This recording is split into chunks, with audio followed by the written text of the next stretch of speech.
What's up, guys? It's Two Dudes and a Brew. I'm Billy. I'm Alex. And welcome back. Hi. So, just because it's been a long time since we really got into what this is. What are you going to tell me, Billy? I'm going to tell you kind of the layout, how this works at Hold Two on. Dudes and a Brew Before podcast. you do anything else. Okay. Can we talk about your face? No. Ladies and gentlemen, for nobody that's ever watched, it used to be a credo of being a man in this household Oh, okay. to have a beard. Yeah, that's true. I got a phone call today at like 3:30 or 4:30 that I was unable to pick up. I was in the middle of doing something. So I called Billy on my way home from said side job. Billy goes, I made a big choice. I said, what was that? He said, I cut my beard. I said, we're no longer friends. Yeah. That's it. Get out. I did it for good reasons, you know. He found Cheerios in his beard that he ate 2 weeks ago. Yo, God, that was it. Just chilling in there. No, you know, so like for me, this whole COVID thing, everybody gained their COVID-20 or whatever. Well, like, yeah, that's correct. Fucking looked at the scale the other day, and Did you cry? No, I just got pissed the fuck off. But I know I wouldn't be motivated if I couldn't see it like in my face. It's like when I start seeing it in my face, and I'm like, fuck this. Well, then I go hard. So I was like, well, and plus like the beard I was growing, like I just wasn't happy with how it was growing.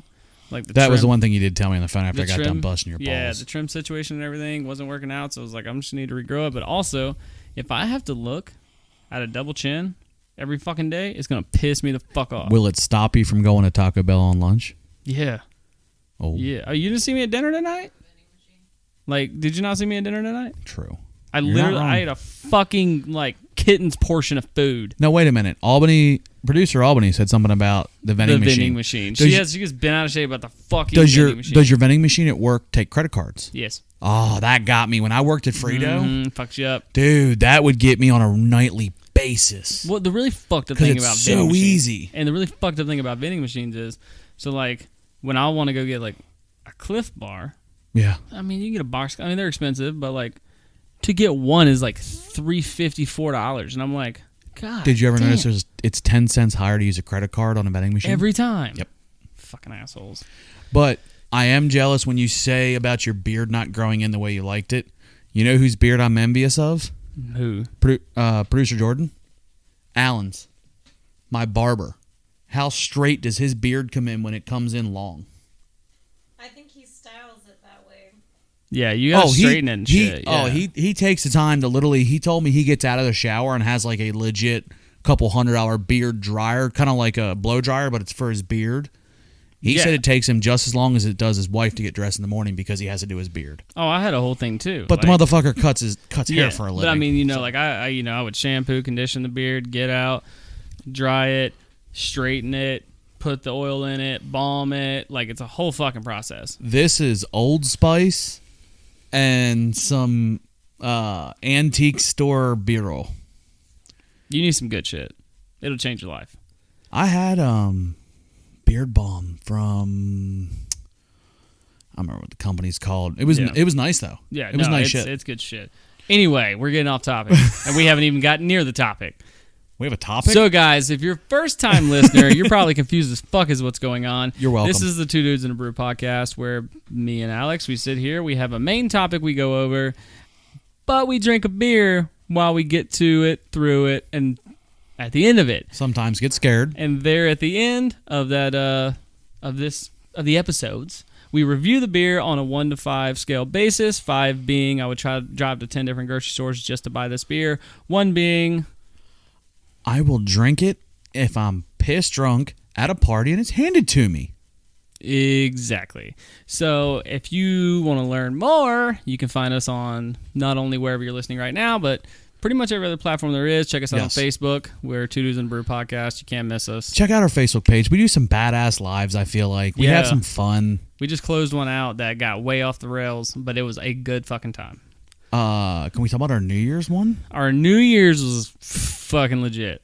It was a good time. So the Two Dudes and a Brew group decided we were going to do a white trash bash, which I don't dress up for things.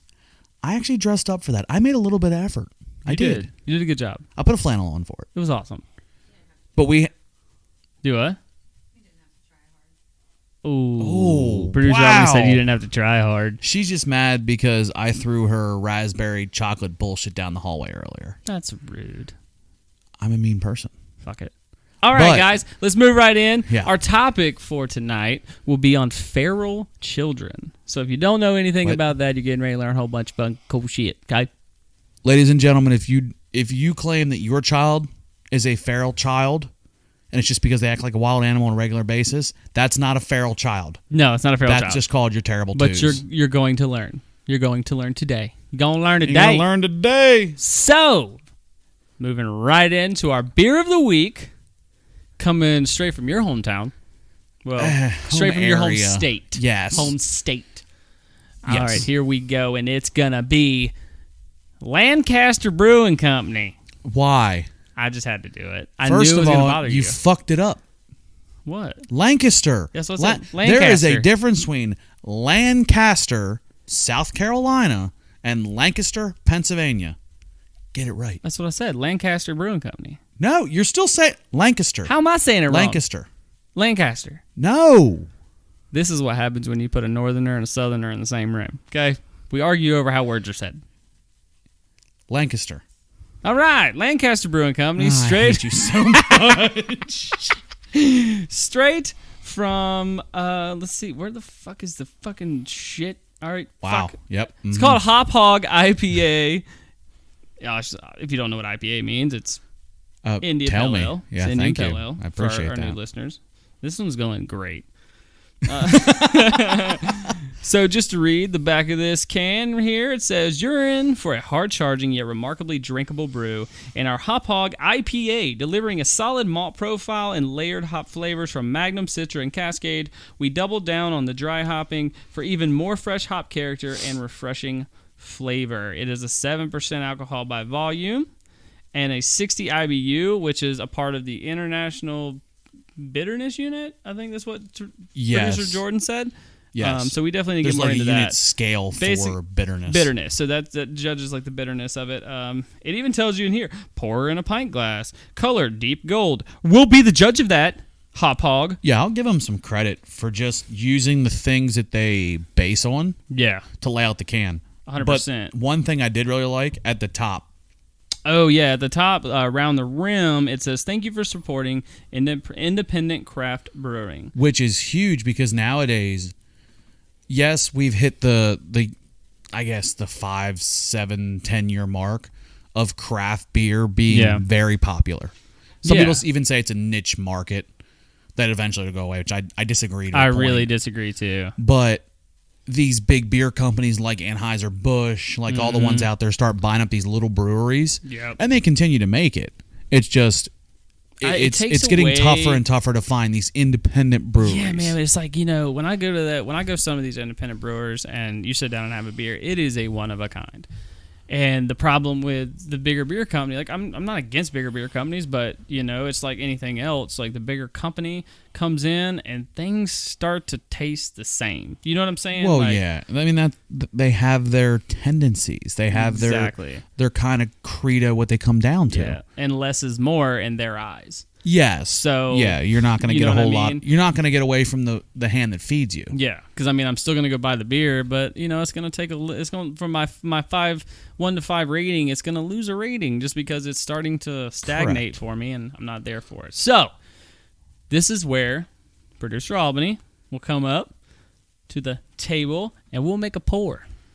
Ladies and gentlemen, if you've never listened to us before, this is where Alex gets gypped 9 out of 9.5 times. So, Alex, we're going to let you pour first, and I will commentate through your pour while Miss Albany, what? First of all, producer Albany, say hi to the camera. Say hi. Oh, that was your creeper smile. All right. I'll pour first. All right. You can open the top. Pop top with me. I will pop the top with you, brother. No worries on that. Oh, it sounds so good every time. All right. Here goes. Right, here we go. Alex is pouring. Let's see what we get. It's a nice... There we go. If you're watching on camera, you can see he's going to have a pretty good amount of head on that one. All right. You sat short. Oh, you suck. man. It looked good, though. You were doing well. What do you think, Producer Albany? Whoa, no. You pour yours. yours. Oh, okay. You pour yours, then she rates. Don't do that bullshit of cutting me at the knees. I'll pour mine. Let's see if I couldn't get it. Oh, Oh, no. oh yeah. I think I lose. Go ahead and I think piss I lose. it away. I was trying to do the lay down, but I forgot to put my top up. Alex won. No shit. Billy gets a negative. I still have a fucking beer here. Are you serious? I swear to God. You didn't get any beer in that glass. I forgot to pull my top up because I was gonna do it. I'll do it on the next pour. Well, you showed me the other night. Oh, I can do this. I do this. You fucked that like a football bat right off the. Well, you know what? Cheers, my guy. Cheers. Also, can we just say it is a golden brown?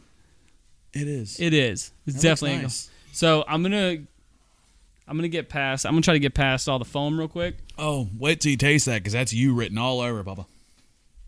Damn, that's good. I'll tell you what, the foam's great. I haven't got to the beer yet. I'll have to try again.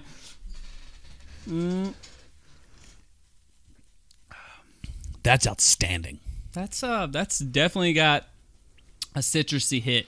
I like the citrus in it. I do too, but I feel like heartburn is around the corner. But we're gonna see how it plays through. We're gonna see where it goes. Because I've actually had a couple beers before I've drank to where it hits hard with the citrus at the top, but it really mellows out down middle end and Smell it. Oh, I did, yeah. It's nice. It's. I feel like Alex is like, you guys from my hometown, motherfucker. No, I'm not even taking hometown. Hell, I brought enough hometown shit. You did, but it's that's tasty. So, is it considered your hometown now? Because I feel like now where we are. I just finished pouring the rest of the beer. If you're not watching on camera, guys. But yeah, there we go, right there. It's not my hometown. So my hometown is literally almost an hour from Lancaster, Pennsylvania. Lancaster? My parents live maybe a half hour from Lancaster now because they moved. I hate to say it, Harford County, Maryland's more or less my hometown, but that's beside. Well, that's because that's one of our buddies, old Nilford there. Oh yeah, from Maryland. Oh, well, I didn't tell. Did we? Jordan might have told Albany this when we. Wow, that's starting that way. That looked like it burned. Your eyes are watering. That burned a little bit. Every time we go to Maryland, we always get crab cakes. No matter what time of year it is. Yeah, Jordan I've never been, but I would. Every meal she has crab cakes at, sending pictures to Taylor and Neil to screw with them. Oh, do you not, Jordan? Isn't it like a thing Maryland crab is blue crab or some shit? Maryland blue crab is amazing. Anybody that goes to Walmart. Yeah. And you go to the freezer section, you get these little hockey puck brown crab cakes, or go, to Myrtle Beach. Yeah. Get a crab cake and it comes out and it's hockey puck brown. That's not a crab cake. You take that fucker back, you throw it away, you bring me some other piece of fish. Yeah. I'm not eating that. Jordan can attest to it. She used to buy them and eat them consistently. That's the biggest crab cake snob I've ever met. Oh, now that she's had the Maryland. Oh my God. Yeah, boy. She made us go. Why don't next time you guys go, you bring some back? So we talked about getting them. You can get them on dry ice. Get the crab cakes. Saying, yeah. It's like $70 to ship to. It's all right. We're gonna have a big contract through our podcast. So we can just do it. Sponsor us. Sponsor us. Fratelli, sponsor us and cater our wedding. We'll put together a sponsorship packet. Go. Absolutely. So I'm going to say right off the bat, this beer does taste very good. It's got a hard citrus hit right at the beginning. The smell, it's I don't know. How do you describe it? How would you describe it? It's like an orange and a grapefruit kind of mixed together, which I know orange plays with a hint of lemon, dude. Yeah. It's playing all over the board. It's different. But I like the hop because the hop still has that IPA kick to it. You know what I'm getting after you the backside taste? Mm-hmm. It's almost lime. Yeah.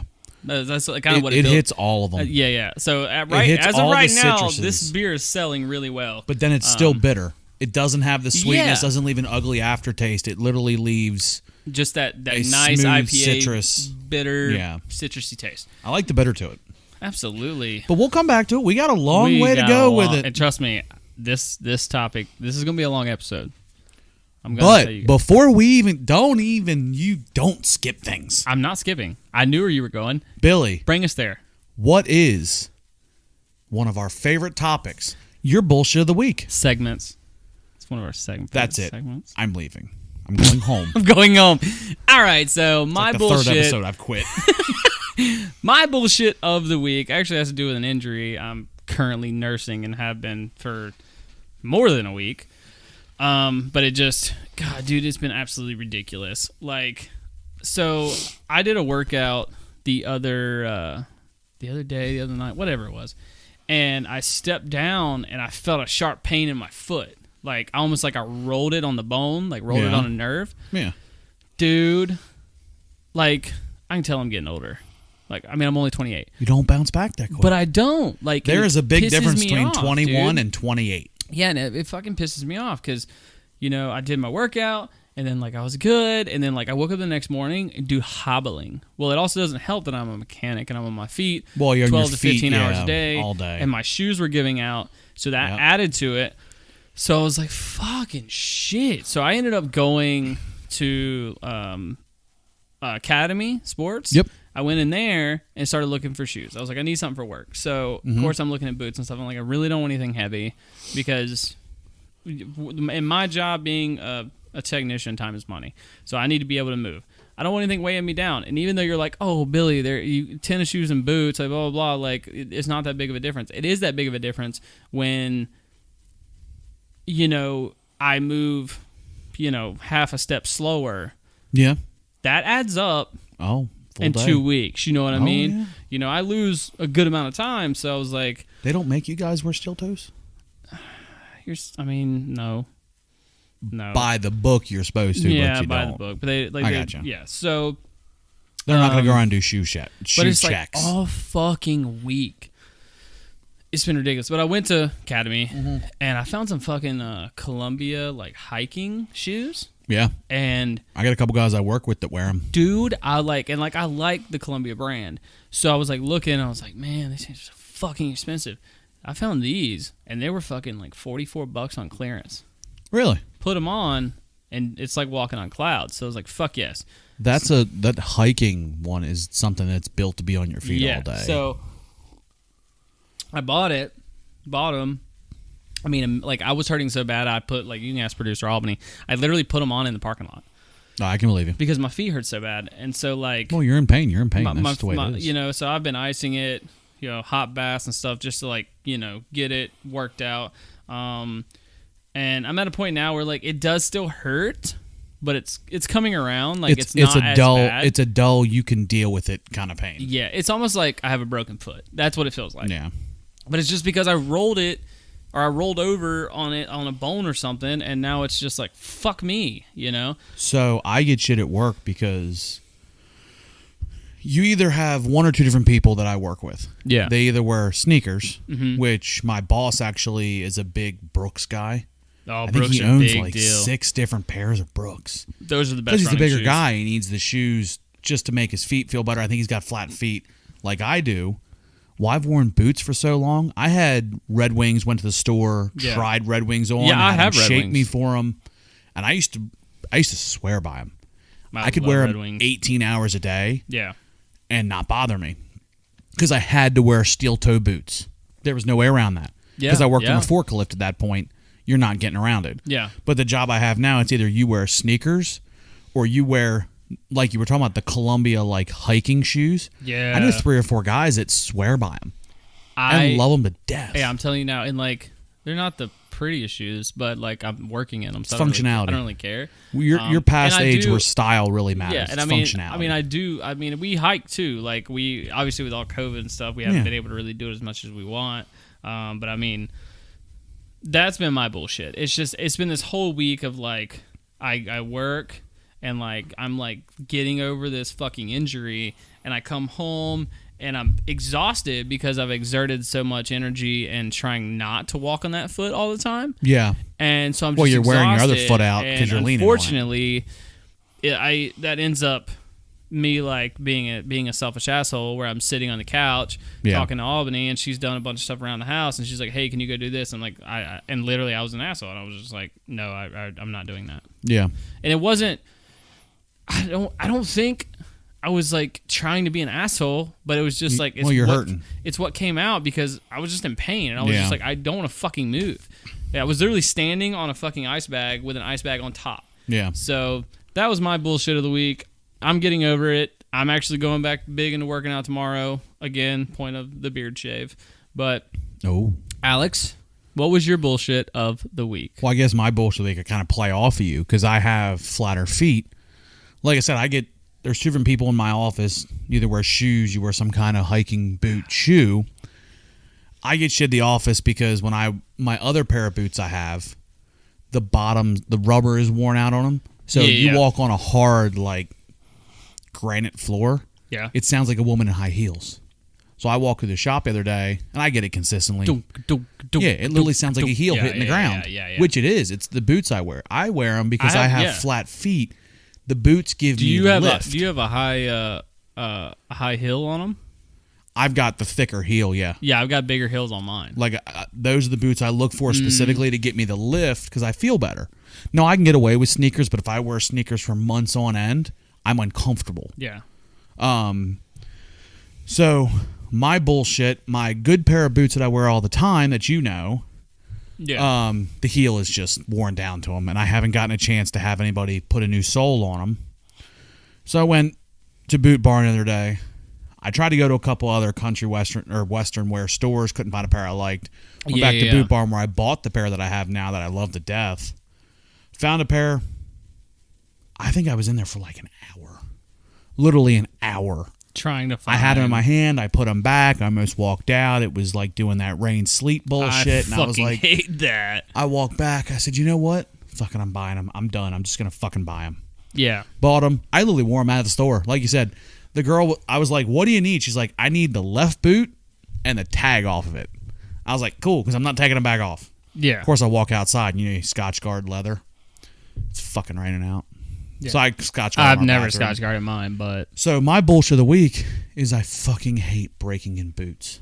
Oh, dude. So. My Red Wings, like, broke me in half trying to break them in. So, well, for listeners who don't know, I served in the military for 6 years. Which we appreciate your service. Yeah, no worries. But I served, and so same thing is like when you're in basic training, they give you brand new fucking boots, right? And you're going to go run 12 miles in them. Oh, it destroys you. So that's how you break it in. Yeah. It's so difficult to break those boots in that, like me, luckily being from the South, wearing boots like kind of off and on my like whole life. But the guys that have never worn a pair of boots in the day in their life. And like, no offense to Northerners, but like a lot of our guys in there, the higher Northerners, didn't really get it, right? So, because they had never really done boots, like, which surprised me too, because it was like north snow, I would think, but like it's not a big thing. I think the cowboy boot thing, always seemed to kind of catch on. Well, it's not even Texas, that. So, like, I didn't start wearing boots like that until about 9 or 10 years ago. Yeah. But when I was a kid, we had a lot of like boots. Yeah. You know what I mean? Work boots. Yeah. So, because like my grandpa, the motherfucker was an electrician. Yeah. He wore boots every single day. He bought me boots. Used to. That's what you did. Yeah. So I have all these methods.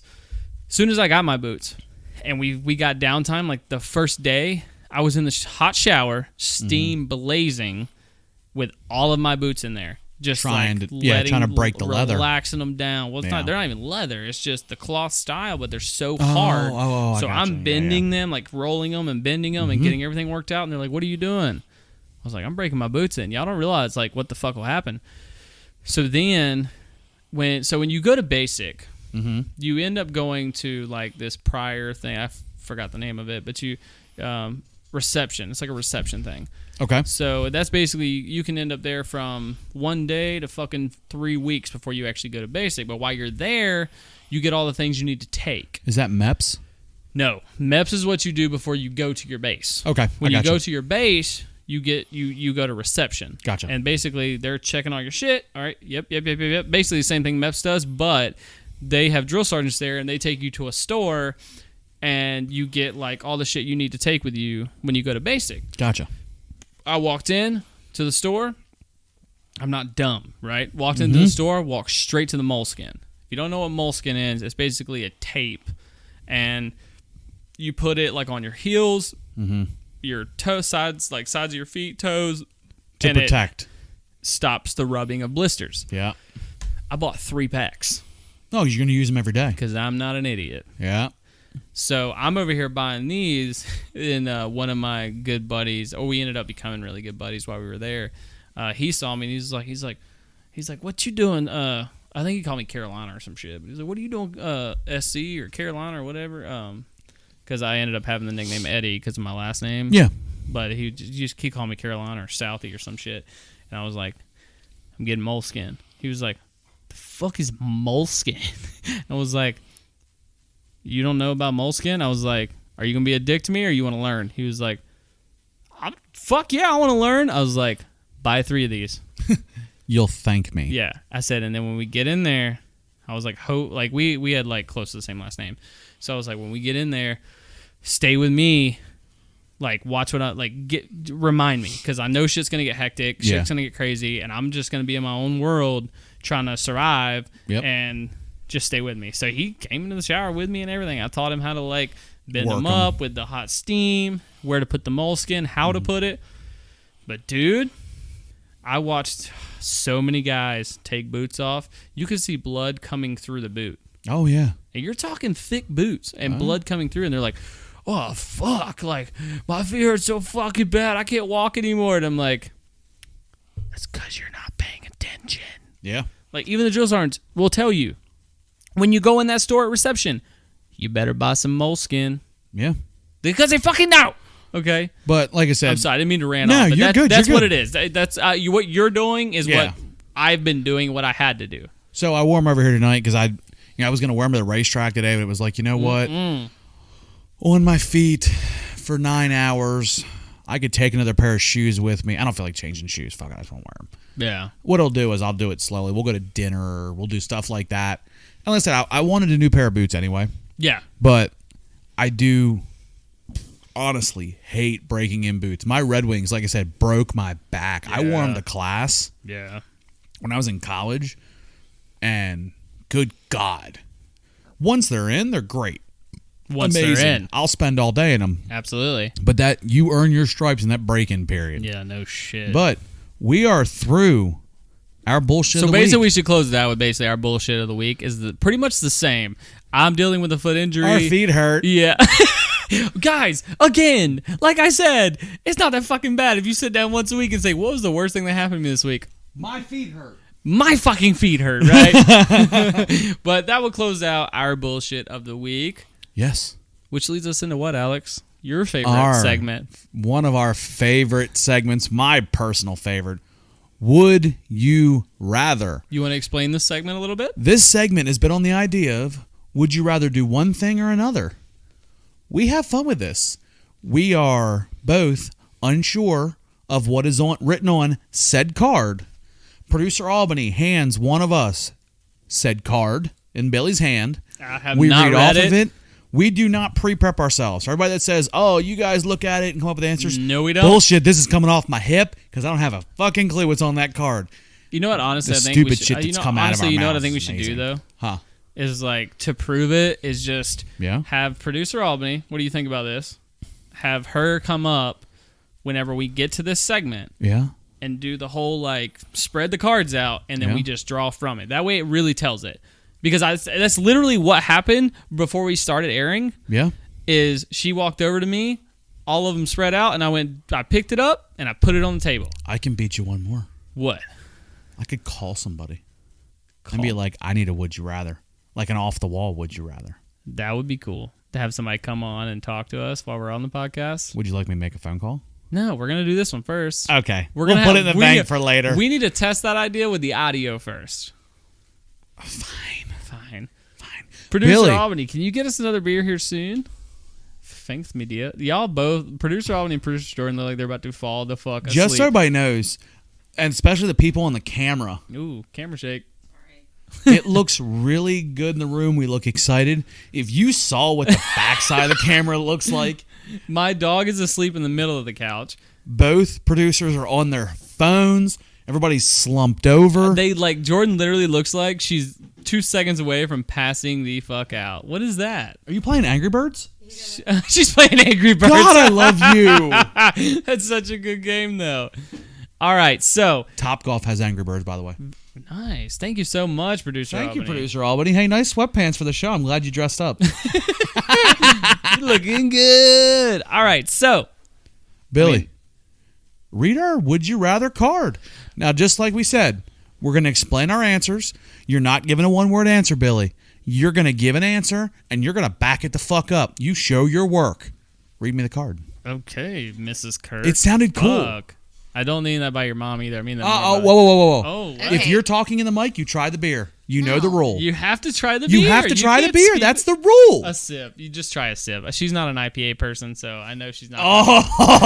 She's not gonna be there for it. Go ahead. All right, so I mean, I probably could save this for a later date, but Well, you're I saying it now. stole it from like another podcast. I heard it on another podcast and it was cracking me up, but it was like, would you rather only be able to make sex noises before you speak or Yeah, I heard this one too. or only be able to communicate with your farts in Morse code? Oh, that's easy. Farts. Farts. Anyway, Never speak. so we don't want to get copyrighted though for like taking Yeah. someone's idea. But that was a funny one. Whoever's I did hear that. podcast that is, It was it's totally No. yours. We don't even have to say Ah. it. We don't even have to say it. I know which one you're talking about. Hilarious. No more. Give them credit where credit's due, 'cause, Can we mention them without getting sued? I don't know. yeah. Okay, fuck it. She heard that on the podcast called Is We Dumb, and it's with Dan Cummins, Hilarious. and it's a hilarious podcast. Oh, interesting. And they actually have a Would You Rather section as well. No. But that was one of their questions, bro. Their episodes crack me the fuck up. Hey, Dan, you guys want to like collab? We'll even Shit, come to we're your too studio. fucking small for them. You know what I mean? Yes, we are. So Billy, our Would You Rather question 6 times. of tonight read the fucking card. is: Okay. would you rather break out into uncontrollable dance every time someone hums, or never be able to sing again? You want me to go first? Because I can put I this know one which to one bed you're gonna really say. easy. Yeah, I know which one you're gonna say. Not be able to sing. Done. I hate dancing. Dancing's for the devil. I don't dance. The only time I dance is when Jordan gets me shit-faced at a wedding, and I dance with her because I don't want that pretty little blonde girl to be mad at me and hate me and be embarrassed. That's all I Good. got. So you said no singing. No singing forever. Ever. Sweet. So I'm gonna go with uncontrollable dance every time someone hums because I already do that. I literally You want to dance. go with that answer? Because Yeah. I'll hum right now, and Bro, you'll fucking like, do you know it. what I mean? Like, if people actually like could see the episodes, Hmm. yeah, bro, I can. Yeah. Bro, you don't want it. I'm You don't want it. Like, I can't tell you how many times at work I'll be standing in my bay with like music playing, like in my AirPods, and like I'll be sitting there, like you can ask all me. I'll be on FaceTime too sometimes and have music playing. I'll be sitting there dancing in my bay, and like if all my texts are listening that I work with. Oh my gosh. You motherfuckers know I do this shit. I will fucking sing and dance and talk like I do. Easily, every time someone hums, I'll shake my booty. I'm just letting you know. There you go. Finish it. There you go. Just for anybody it's on audio only. Billy chugged his beer at the end to how to do it like a mic drop. It's a Except it motherfucking was a mic drop. Beer drop. All right, so we need to do another pop top because we have already killed off our very One beer first each? beer.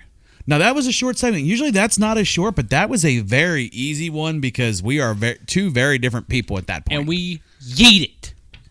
It came right back. It's like a boomerang. Boomerang. All right, so Is the card made in Australia? fuck, I don't fucking know. That would be why it boomerang back. You're Fuck welcome. off. You just assumed. Producer Albany, please come join us at said table. Do not Right. roll your eyes. Let's pop a top. You are part of a segment. Let's pop a top, brother. All right, I guess I'll go first this time. And this time, Yeah, try not I'm to going to fuck do this my one up. trick. I'm going to do my trick. Oh my God. Oh, Macy. Oh, and our camera's going crazy. No, we're good. Camera didn't move. That's my pup. That's my dog. So And let's if watch you're- it on YouTube. So, yeah. So, Macy had her eyes covered. Yeah, So- I accidentally covered her face. Oh, right. so it's your fault. yeah. Okay. So I'm gonna do the trick. I'm hoping it's going to work with this you tab. oughta fuck this Yo, up. I'm a little scared of this tab because it looks really loose. So here we go. Fuck it. We're here. That's going to be too much, I feel like. No, maybe not. Oh, it's totally going over. Yeah, it's going to go. Let's go! Let's fucking go! Are you serious? Are you kidding me? That was fucking perfect. Are you serious? That's a fucking 10 out of a 10. That's a All right, Dunsky. I think Alex needs to try the same thing. Alex, try the method. No. No, look. What is it? You pull this up. Yeah. Okay, and you're going to lay it in at an angle. Oh. No! Ah! He's spilling! I didn't watch it at all. What the fuck happened All there? right, Billy- I don't get right on that. I got peer pressured into doing that. Okay, but Billy was got a bullshit. solid 5. Dude. Yeah! That's a 5. That's I'll a give it to perfect him. pour. Let's go! You cannot Wait, use that hey, method hey, every pour. That's what is bullshit. his pour? No, I got peer pressured in. You are not going to rate me on that You have to shit. get- I rated. didn't rate the last pour, so I will only give out 1 rating this episode. Billy gets a 5. I appreciate it. I hope that you can get a 5 next time, Alex. You're welcome. Fucking loser. Just for notes, you don't get to use that method again. You got to use it. That's it. That is What, the you last don't time like you'll that? use it. You're not going to use it on every one of your pours. Hell no. Yes. Oh, because it was No. perfect? No, because obviously it's a foolproof method. Alex just got worked on that one. You know what's really great is I saw that on TikTok, Oh, here we go. and then The fucking rabbit hole. but here's the best thing: I saw it on TikTok, so I was like, I'm gonna try it. So I tried it like 2 or 3 times, and so I opened a beer, Yeah. and then like I saw it on TikTok, so I was like drinking a beer, and I like saw that on TikTok. I was like, it's fucking cool. You okay? That's all phone. So I saw it on TikTok though, and I was like, all right, I'm already drinking a beer, but like I gotta show Albany this. So I get a glass, I get Albany, I show her the pour, and it works perfect like that. And I was like, oh shit, now I have 2 beers to drink. I was like, I still want to show this method off even more. So her mom walks in and is like, what'd you do? And I was like, oh, come here, I'll show you. So I grab another glass. I show you too. So now I have 3 Miller Lights, which luckily is just Miller Lite, not IPAs. And I end up chugging like 3 beers within like 10 minutes. Okay, so I've got one kind of like that. The white trash bash party. Remember Jordan had that beer can in her hair? Yep. Well, she told me, babe, I need 2 beer cans empty and clean. I thought she was going to use them to curl her hair. I didn't know they were going to hang in her hair. Yeah. So I went in the kitchen. I don't know what made me think to do it. I was like, fuck it, I'm in the mood for a white zombie. When I was like, whatever. I'm not gonna drink them. I'll just dump them out. Yeah. Well, I thought, well, my dad will be mad at me for dumping out white zombie. He'd never know, but he'd be mad at me. So I had to drink these 2 beers. So Yeah. I pulled 2 beer glasses down, poured them out, put one in the fridge, cleaned the cans out, gave them to Jordan. She goes, "What are you doing?" I said, "I'm drinking my 2 beers." You needed 2. I'm She goes, providing 2. What do you mean? I said, "Well, you need 2 beer cans." I went to the garage, got 2 beers, came back, and I'm not throwing them out. That I'm would a be- red-blooded fucking American, bub. Fuck yeah, boys. All right. Jordan, make yourself comfortable. Guys, Foot up and all. we are clearly now. Oh, look, the camera's going to move again. Watch. Darnger. Like, you watch it, like, do, like, the little sway. Like, oh. Anyway. Albany, you're doing an outstanding job, just so you know. Killing it. So, we are going to move into our topic. Alex, how far are we into this? 38 minutes. I'm not surprised at fucking all. If you're not having fun, you can get the fuck out. So, Cool. if you don't remember, 40 minutes ago, I mentioned what the topic was going to be, which is feral children. So, let's get into it. And we're going to Talk to start. me. We're going to start with what is a feral child. It's not a 2-year-old in a temper tantrum? No. Okay. A feral child, also called wild children, are children who, through either accident or deliberate isolation, have grown up with limited human contact. Such children have often been seen as inhabiting a boundary zone between human and animal existence. Okay. The last line in that is what catches me off guard. Read that line again for me. Such children have often been seen as inhabiting a boundary zone between human and animal existence. Okay, so they're saying they don't have social skills. Basically, I misunderstood when you read it. Okay, so when they say animal, that's literally like they have the survival skills. Yeah, like an animal has that they'll do anything to eat, to have shelter, to protect themselves. Yeah, but no social skills to communicate. Okay, pretty makes sense. Much. So go ahead. Just to kind of give you some referencing. Okay, I've got some book and movie references, just to list out. Book me up. All right. The Jungle Book, Mowgli, right? Mowgli. Okay, so that's a kid's version of it, basically. Yes. So, raised by the monkeys, the gorillas? Bear, the whole forest, that's right. Yeah, and then, the snake and all that shit. You know what's really crazy about the snake? What was that snake's name?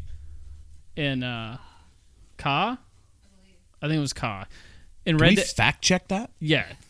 Okay. Thank you. So I'm pretty sure it's Ka. I think you're right. Ka! But did you know that for our video game heads, Red Dead Redemption 2, okay, you can actually find Ka.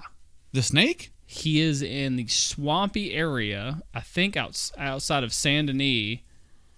Yes. Okay. Yeah. You're right. Okay. She verified it. She verified that. But you can find him hanging in a tree dead, right outside Saint Denis, in the swamp. I found him. Why do you remember that? Because I was addicted to that game. Kind of like I'm addicted to Assassin's Creed Valhalla right now. That's true. So, just wanted to throw that out there. But as you can tell, Mowgli was a wild child. It was the kid's version of raised by nature. Animals. Nature, yes. Okay, go on. Also, another reference would be Tarzan. Which isn't Tarzan and the Jungle Book basically the same thing? In a way. Except a chick came along and Tarzan had to save her?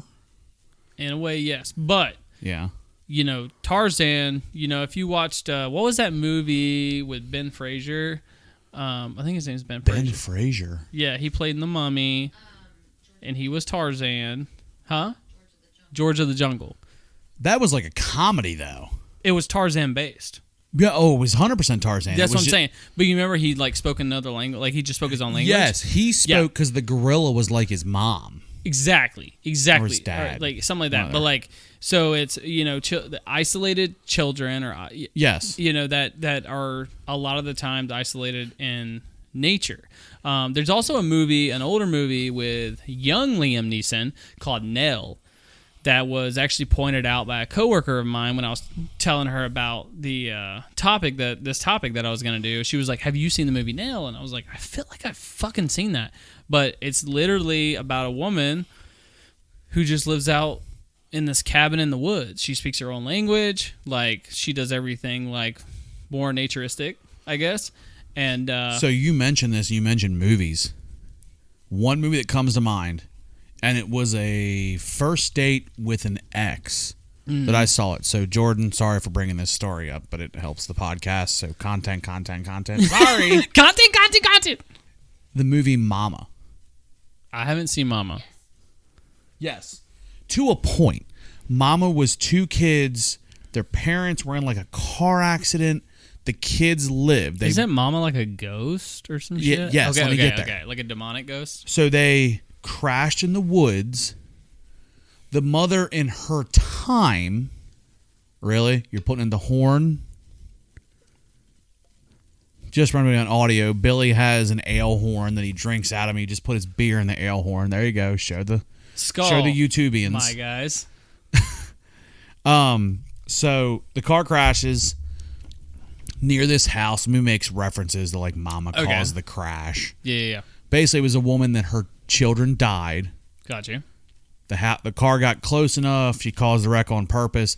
But the point of what I'm getting at is these two kids were lost for a couple of years. No shit. And they were raised when they were brought in by social services. The one was like 4 or 5, no social skills.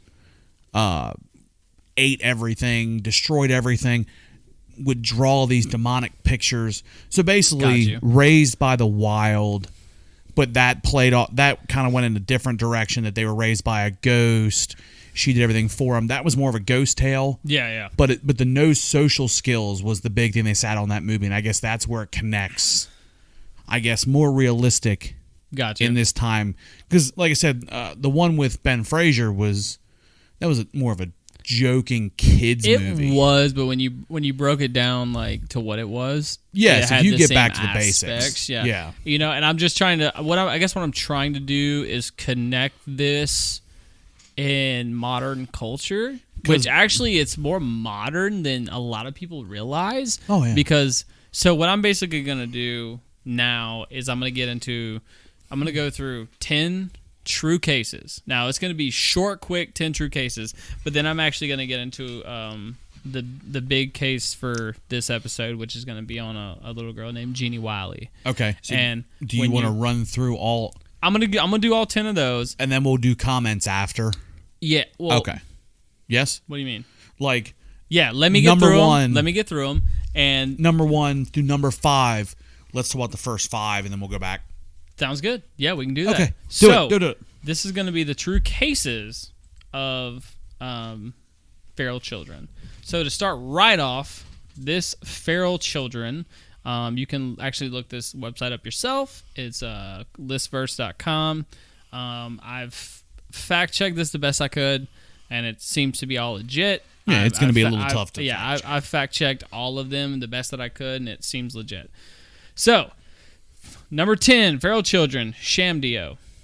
In May of 1972, a boy aged about 4 was discovered in the forest of Musafarkhana, about 20 miles from Sultanpur. The boy was playing with wolf cubs. He had very dark skin, long took fingernails, matted hair, and calluses on his palms, elbows, and knees. He shared several characteristics with Kamala and Amala: sharpened teeth, craving for blood, earth-eating, chicken hunting, love of darkness, and friendship with dogs and jackals. He was named Shamdio and taken to the village of Narayanpur. Although weaned off raw meat, he never talked, but learned some sign language. In 1978, he was admitted to Mother Teresa's home for the destitute and dying in Lucknow, where he was renamed Pascal and was visited by Bruce Chatwin in 1978. He died in February of 1985. See what I'm saying? It's going to be short like that. It's just quick. Do you want... I guess I'll wait on the comment. Just wait. All right, number 9. The Wild Girl of Champagne. The Wild Girl of Champagne must be Albany.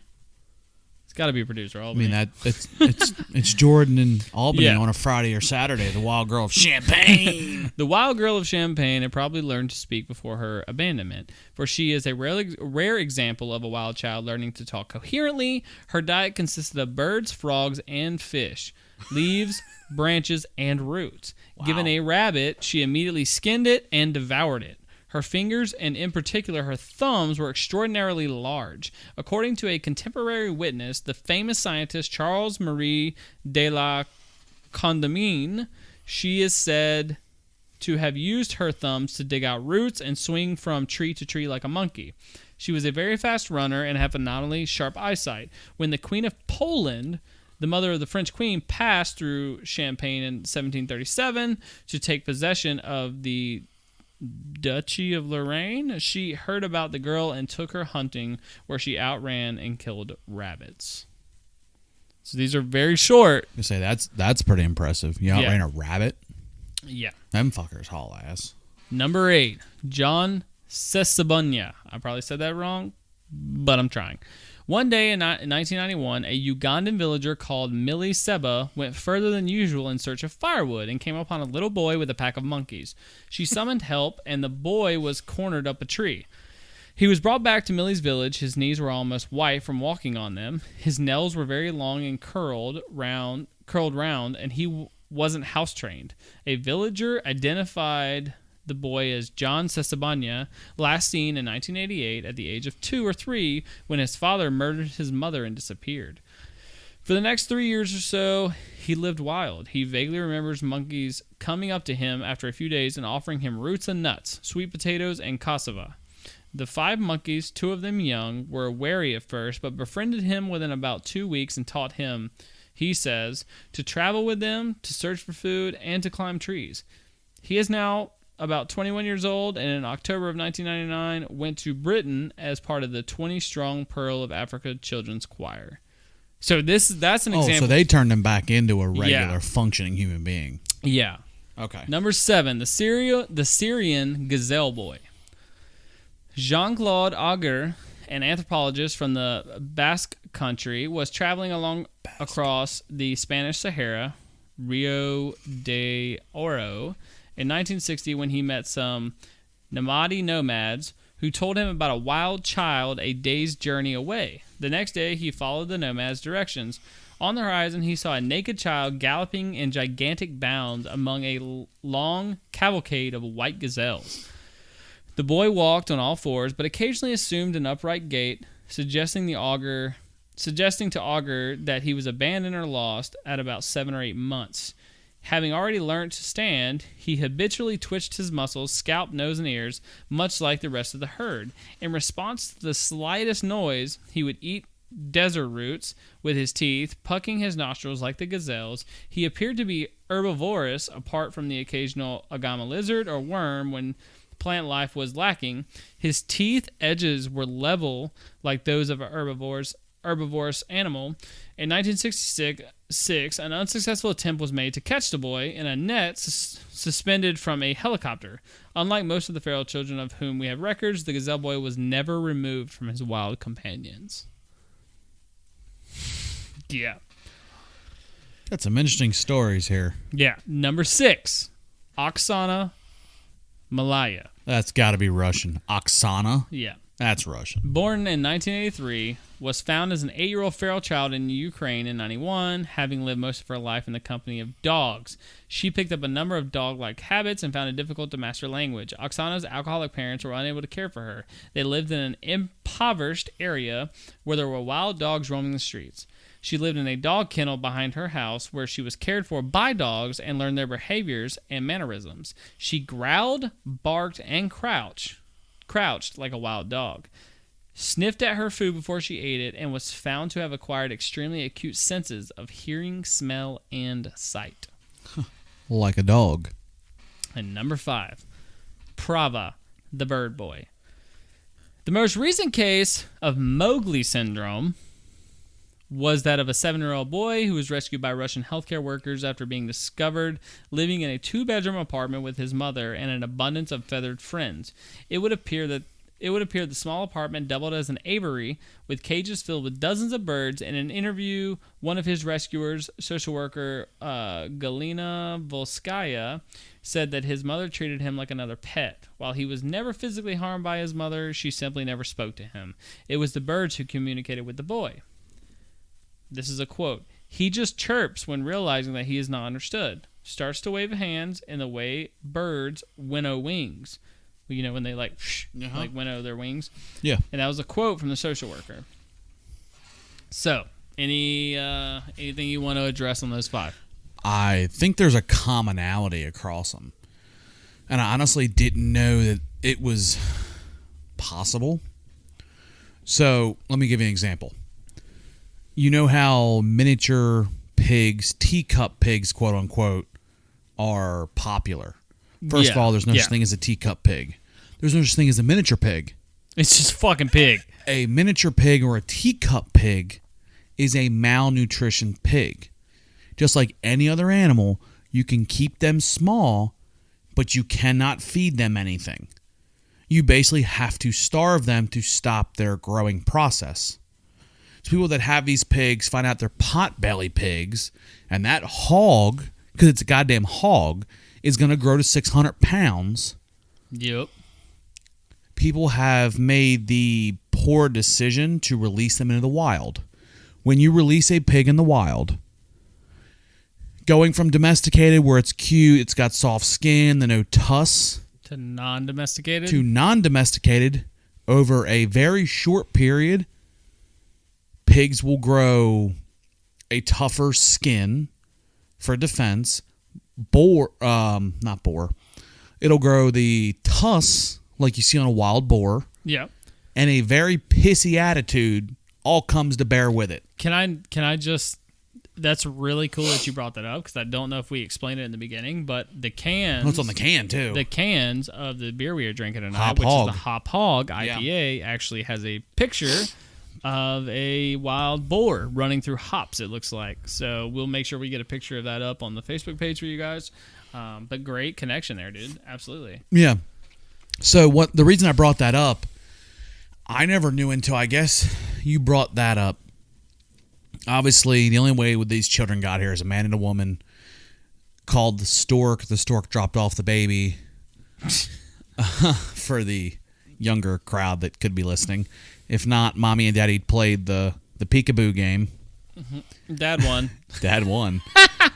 These kids were born, but I never thought the human body could adapt. So the first one you brought up, and really any of the ones that had meat with them, it talked about how their teeth were sharpened. Well, obviously, we've talked about a lot of fucked up people on here that have intentionally Agreed. sharpened their teeth for a look. We're talking about a kid that is in the wild. Yes. Hi, Macy. Hi, Macy. Thanks for hopping off the couch like a crazy fucking person. We're talking about a kid in the wild that all of a sudden his teeth are sharp. Yeah. He can run in a certain way. He can do certain things. Yeah. The girl that only ate roots and lizards like a gazelle. Gotcha. Her teeth were quote-unquote like an omnivore. An omnivore is an animal that only really eats plant-based items. Omnivore.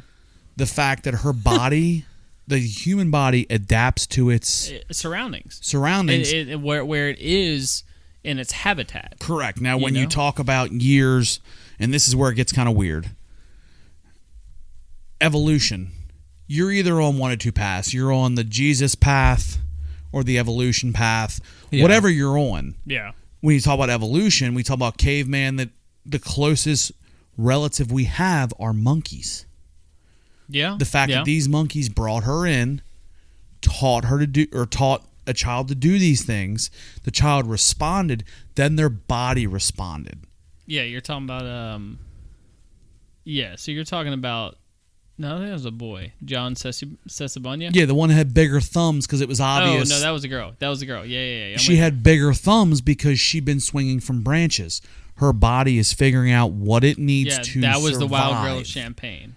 So they all have their traits where they've adapted to their situations and surroundings, which is very impressive because I didn't know the human body could do that. The human body can do a lot of shit. It's all about adaptation to your I think it's the brain too, because yeah. You talk to anybody that I don't know what a brain doctor's called in the Latin long version term of it. Brain surgeon. Yeah, basically tell you that on the average person only uses 10% of your brain. You unlock 50. Do you know that's or a lie? 70. Is it a lie? Mm-hmm. I always thought it was true. No, I read somewhere, because I thought 10% of the brain was only used too, but like I read somewhere like we use over 90% or some shit. Oh, really? Yeah. So the myth of that and movies of I could be fucking wrong, but like I just read it somewhere and I was like, well, that kind of bums me out. But the fact that your brain can make those kind of choices that you need to adapt. Now, obviously, this is going to happen in 15 seconds. Obviously, those kids were in the wild for a little while by themselves. Lucky they survived, but their body eventually adapted to what they were dealing with. Yeah. I think the people we always make the joke that I made the joke over the winter that I've lived in North Carolina for 5 years now. Then when we go back up north, I've become southernized, quote unquote. I'm colder. Yeah. I went up north and I was like, hot damn. When I was 16, I walked around in a pair of shorts and a t-shirt and smiled at this. I got 6 layers on and I'm going to put a fucking another jacket on because I'm freezing my nuts off. Yeah. It's all about I believe your body unconsciously adapts to your environment. Absolutely. People that live in Alaska can deal with the cold. People that live in South America can deal with the heat. The skill of survival in the human mind is ridiculous. Yes. So that's where I'm at with a comment on it. You want to go ahead and move to the next 4? Yeah, go ahead and go to the next 4. All right, number next 4. 5? 4 or 5? I think I did 6 now because I did 10, 9, 8, 7, 6, 5. Oh, okay. So we have 4 left. Sorry, this is not the most rehearsed deal. It's not rehearsed. We're making up as we go. All right. It's cool. It's fun. Number 4, the leopard boy. A leopard child was reported by E.C. Stuart Baker in the Journal of the Bombay Natural History Society, July of 1920. The boy was stolen from his parents by a leopardess in the North Kakar Hills near Assam in about 1912, and 3 years later recovered and identified. At the time, the child ran on all fours almost as fast as an adult man could run. Whilst in dodging in and out of bushes and other obstacles, he was much cleverer, and quicker. His knees had hard calluses on them, and his toes were retained upright, almost at right angles to his instep. Okay. The palms of his hands and pads of his toes and thumbs were also recovered with very tough, horny skin. When first caught, he bit and fought with everyone. In any wretched village fowl which came within his reach was seized, torn to pieces, and eaten with extraordinary rapidness. So basically, like, fowls are like chickens or whatever. Yeah, he's eating for survival. He would destroy them. Yeah. All right, so Kamala and Amala. The most famous wolf children are the two girls captured in October 1920 from a huge abandoned anthill squatted by wolves near Gadamuri in the vicinity of the Midnapore, west of Calcutta, by villagers under the direction of the Rev Jal Singh, an Anglican missionary. Rev Jal Singh. Sorry, the mother wolf was shot. The girls were named Kamala and Amala and were thought to be aged about 8 and 2 years old. According to Singh, the girls had misshapen jaws, elongated canines, and eyes that shone in the dark with the peculiar blue glare of cats and dogs. Amala died the following year, but Kamala survived until 1929, by which time she had given up eating carrion and had learned to walk upright and spoke about 50 words. So her sister died basically immediately. Yeah. She being reintroduced, partially readapted back to the world, back to the human world. I guess you say it that way. Yeah. Number 2, the Bear Girl. In 1937, the Bear Jew, Inglourious Bastards. The Bear Jew. Exactly. He hits Nazis in the head with the stick. He beats them over the head with a baseball bat. That's one of the greatest. Donnie, got a Nazi that wants to die for the cause. Okay. You sure? Ding, ding, ding, ding. Sorry, I got you off track, but you caught me there. All right. Number 2, the Bear Girl. In 1937, George Morange described a visit to a Turkish lunatic asylum in Bursa, Turkey, where he met a girl who had allegedly lived with bears for many years. Hunters in a mountainous forest near Adana had shot a she-bear and then been attacked by a powerful little wood spirit. That's wood spirit is in quotes. So it's based. Okay. Yeah. Finally overcome. This turned out to be a human child, though utterly bear-like in her voice, habits, and physique. She refused all cooked food and slept on a mattress in a dark corner of her room. Investigations showed that a 2-year-old child had disappeared from a nearby village 14 years earlier, and it was presumed that a bear had adopted her as a cub. I can actually see it to a point. Well, a mother's love is a mother's love. Yeah. And so I think that transfers between nature and the human society, because okay, so a great example. When did we get Lulu? When did that happen? Like 2 years ago, a year ago? Lulu. 2 years ago, my mother-in-law, Oh. So Albany sends me a text. It was like 2 years ago of a picture of this matted, ratty fucking dog, right? Yep. Standing on our front porch. And Albany's like, what do I do? I was like, leave it the fuck alone. But her mom and her both have that motherly instinct. The maternal instinct. Where they saw a life that needed help. A life in need. Yeah. And they fed her and all that. And they called the pound and stuff. Or they called the animal fucking people. The vet. No, the animal control. Oh. And they came out and they said, so if we take her, like there's not really a chance you're gonna get her back. Well, a mother's love's a mother's love. So Correct. there's just like this immediate click on, I guess, with her mom, which was like, this is a life that needs help. Yeah. And I've been put in a situation where I can help. Understandable. And now, 2 years, and when we got her, like covered in mats, fleas, ticks, the whole nine. Skinny, she was wild. Skinny as a rail. She's like a little like, what do you call her? Like a Shih Tzu type dog, like a Havashu fucking thing. I don't even know. Like a fucking, I can't even remember. Like Yeah. a Pekingese. Like a Pekingese or some shit. But For anybody that doesn't know what that is, little tiny Ankle white biters. Yorkie, basically. yeah, so, you know, I helped cut the mats off of her and stuff. They shaved her down. She was obviously malnourished and stuff. And 2 years later, she stays pretty well cut hair-wise. She's gained a lot of weight. And Other she's a than happy the fact dog. that she barks at everything that moves. Yeah, you have that with them fucking ankle biters. So I guess I guess in this situation, what the mistake is the average human, and I guess humanity, we split ourselves away from nature. We do. We look at a bear's den or a bird's nest or a wolf's or a deer's, wherever they decide to live. That we call that their den, their home. Yeah. We do the same thing. We all have our own homes. We have our own home. And We have our own jobs do you now. feel as comfortable in another person's home than you do in your own?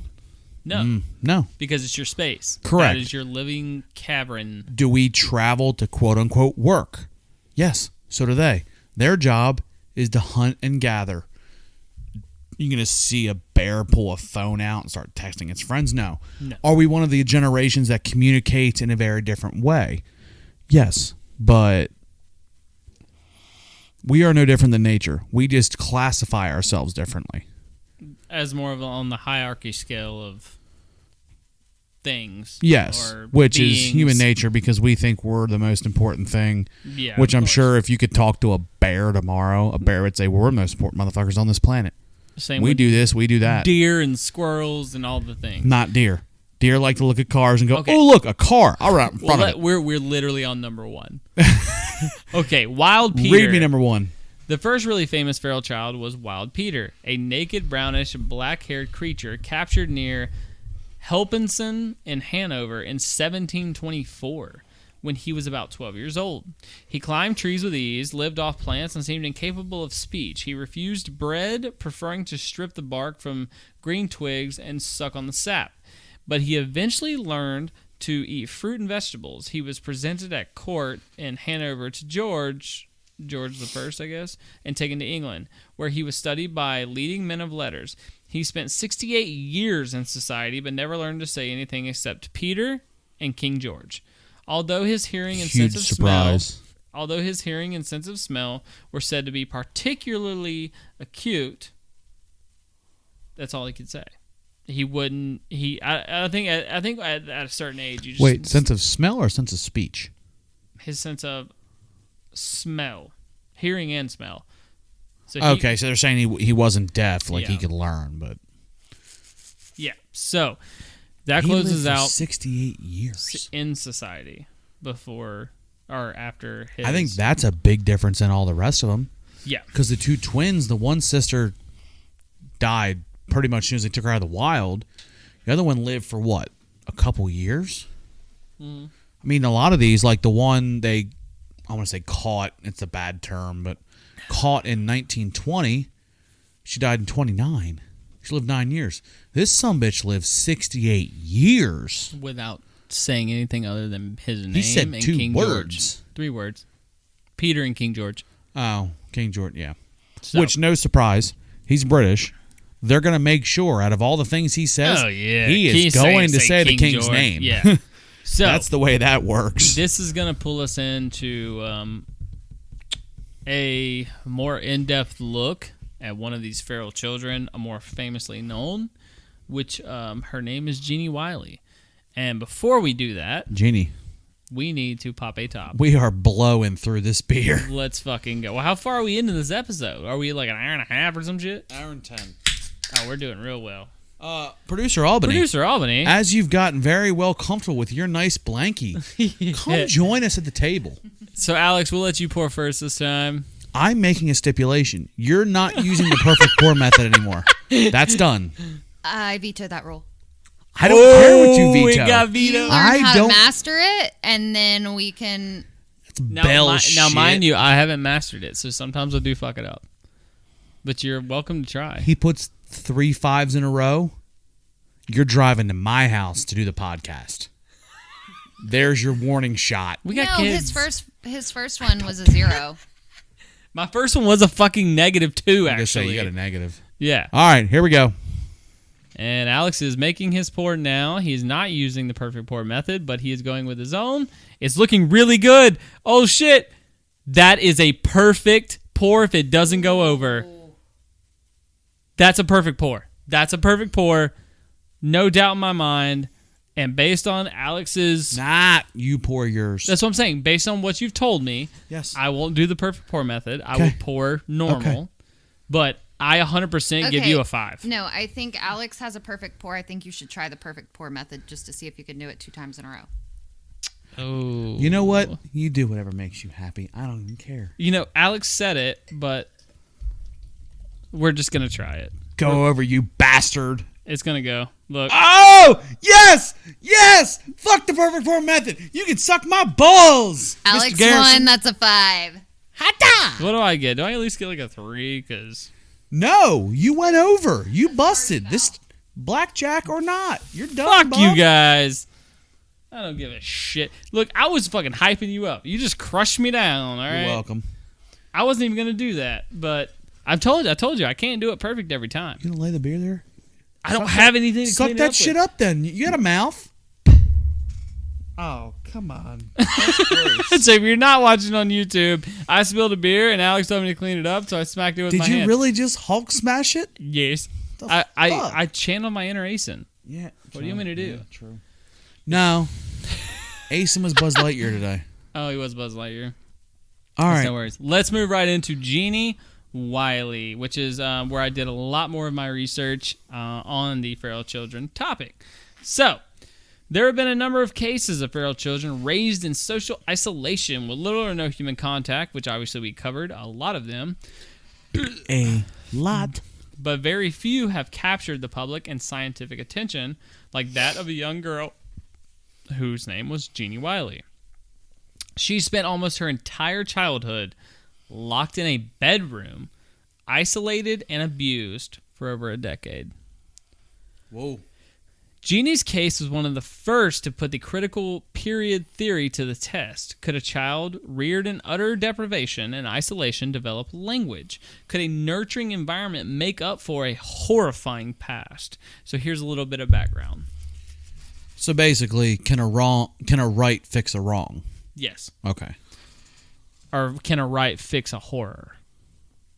Like a literal horror of a past. Yeah, but I'm saying in the basic term, a right fix a wrong. So the background. Jeannie's story came to light on November 4th of 1970 in L.A. And those that are out of country that listen to us, the French listener, I'm still waiting for you to reach out. Please reach out to us. Los Angeles, California. A social worker discovered the 13-year-old girl after her mother sought out services for her own health. The social worker soon discovered that the girl had been confined to a small room, and an investigation by authorities quickly revealed that the child had spent most of her life in this said room, often tied to a potty chair. The girl was given the name Jeannie in her case files to protect her identity and privacy. Susan Curtis explained the name in a 1997 Nova documentary titled Secrets of the Wild Child. This is a quote. "The case name is Jeannie. This is not the person's real name, but when we think about what a genie is a creature that comes out of a bottle or whatever, but emerges into human society past childhood. We assume that it really isn't a creature that had a human childhood." Both parents were charged with abuse, but Jeannie's father committed suicide the day before he was due to appear in court, leaving behind a note stating, "The world will never understand." Yeah, you took the easy way out. Jeannie's life prior to her discovery was one of utter deprivation. She spent most of her days tied naked to her potty chair, only able to move her hands and feet. When she made noise, her father would beat her. Her father, mother, and older brother rarely spoke to her. The rare times her father did interact with her, it was to bark or growl. The story of her case soon spread, drawing attention from both the public and the scientific community. The case was important, said psycholinguist and author Harlan Lee, because, quote, our morality doesn't allow us to conduct deprivation experiments with human beings. These unfortunate people are all we have to go on. So wait a minute. Let me stop before you finish. I originally thought, okay, you got two parents. They're really fucked up to no end, obviously. Yes. They had a child. Yes. This child got, I'm going to say this, it's going to sound bad, got the raw end of the deal on this situation. Pretty much. Which is not far enough to explain that, but I'm getting there. They had another child that was the golden one that didn't. Yep, an older son, yeah. Went everywhere else to act like they had him. Yeah. Okay. Do you have the clicker thing, Miss? Clicked it just a few minutes ago. Oh, okay. I'm just double checking with producer Albany. Just for anybody that's wondering, we have our logo for our backdrop on a TV. On the TV, but it's through an Apple TV thing, and so I'm screen mirroring from my phone. It'll disappear. It'll get awkward. And so I'm just double checking with producer Albany to make sure she remembered. Kind of like that first time you have to shower in public, and it's weird for you, but you get over it. It's that awkward. Well, we haven't had to have it up because we haven't done any YouTube shows. But we are tonight. Motherfucker. Welcome. Let me continue. But like I said, they had another. They did. They had an older son. Yeah, kid. Absolutely, and he was involved, I guess, in the abuse in a way, but he was more trained in it. You know what I'm saying? He was trained in it of what? You're going to go in the way your sister is? What the hell did she do? Yeah. I mean, keep going. Maybe you'll answer that later on. With so much interest in her case, the question became, what should be done with her? A team of psychologists and language experts began the process of rehabilitating Jeannie Wiley. Oh, don't hold your breath on that. So this is early education. The National Institute of Mental Health, or the NIMH, provided funding for scientific research on Jeannie's case. Psychologist David Rigler was part of the Jeannie team, which is quoted, Jeannie team. Jeannie, basically, I get it. These people got together because they were like, we want to help this other human, which is, to me, in my brain, so there, what is that, there's like two different fucking old fucking astrologists, fucking whatever they are, that said, one said every human is internally evil and every human is internally good. Okay, I know who you're referring to. I don't know who they are. I learned it in high school, but I'm going to say, for me, I believe internally every human is good. Like, you feel empathy, and when you don't, you end up like, your serial killers, okay, but they're like next to none compared to the rest of society. Okay, you know what? Let me play devil's advocate to that. So, playing off their idea, you've got a line drawn right here. One side, you're either good or you're either evil. There is no gray area. No, there's no fucking gray area. Now, good, you're good. You are what you are. You're either really, really good or you're kind of good. You're in good. Yeah.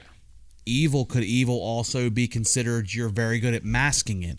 You could look good. You could smell good. You could, does it walk like a duck? Does it quack like a duck? It's got to be a duck. Could you put that mask on so you say, oh, well, they're good. They're not the greatest person I ever met. No. They're really good at camouflaging and hiding. That they're not good. So maybe there is a direct line. You're born one way. I just believe, I believe you're born good. I believe every human's born good because in my mind, every human's born with a certain type of empathy. And the only thing that impedes upon the empathy of a human would be the assistance of another human who has also had an issue in their younger years of lack of empathy. Well, I think I agree. Your environment can 100% change, persuade you and structure you to a point. So my mom always used to say, or I've heard her say, I guess, and not always say, that we're not, when we're born, day one, you're not born racist. You're not born worried about money. Absolutely You're not born with all these fears, all these issues, all these opinionated. It's things you've learned as you grew up. It was your environment that taught you. Yeah. And so you connect with those things because of your environment you're in. Now, the argument I have on that is kids, I don't want to use school shooters because it's the wrong thing to do. Parents that grow up to be angry, to hurt people, mass murderers, the people you see in the world, that you go back to their childhood and go, they must have had a really fucked up childhood. And they come from this model American household. Parents that loved each other. The white picket fence. The great childhood. Never asked for anything. And they turned out that they hung bodies like meat in their basement. So I think... and you can't explain where that even came from. They figured that out on their own. I think in that aspect, the human mind is a scary place. Oh, it's a fragile thing too. Because you don't know what breaks me as a human, what breaks me as a man, may not even hit your radar. I agree. What breaks you as a man, what breaks you as a human being, may never hit mine. Well, we're very unique from each other. You know what I'm saying? Yes. So, but I truly believe that, like, I can't look at the babies I've had and think you were born evil. You know what I'm saying? And that's just me. But, and again, I'm playing bias. Ooh, producer Jordan's got a comment. Lean in close. Hold on. Let me finish. Do you have a bias on that? In what way? Is it hard to say the kids that you know are yours? Of course I have a bias on it, but like, you know, I have nieces too. I have nephews.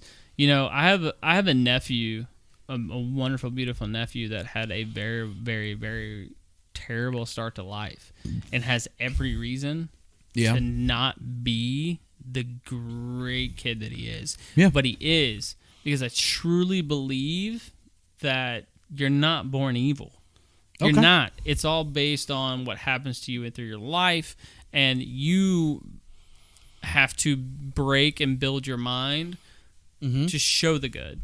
Yeah. And stay away from the fucking evil. It's when you succumb to the environment, succumb to the surroundings, is where I feel like your mind starts to tank. Yeah. And when it starts to tank, it lets these evils in. As easy as it is for your brain to be like, Producer Jordan's not used to the camera. Actually, let's go ahead. Let's let Producer Jordan get her comment in. Hold on. I'm here 1 second. Table rule. You have to try the beer. Table rule. What do you think, Producer Jordan, on your first sip of this beautiful Hop Hog IPA? It's not bad. Okay. Scoot your butt in. Here's the headset so you can hear yourself, and you need to talk into the mic. Did you say serial killers are out?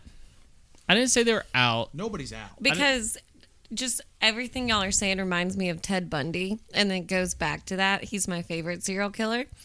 And you shouldn't have a favorite serial killer.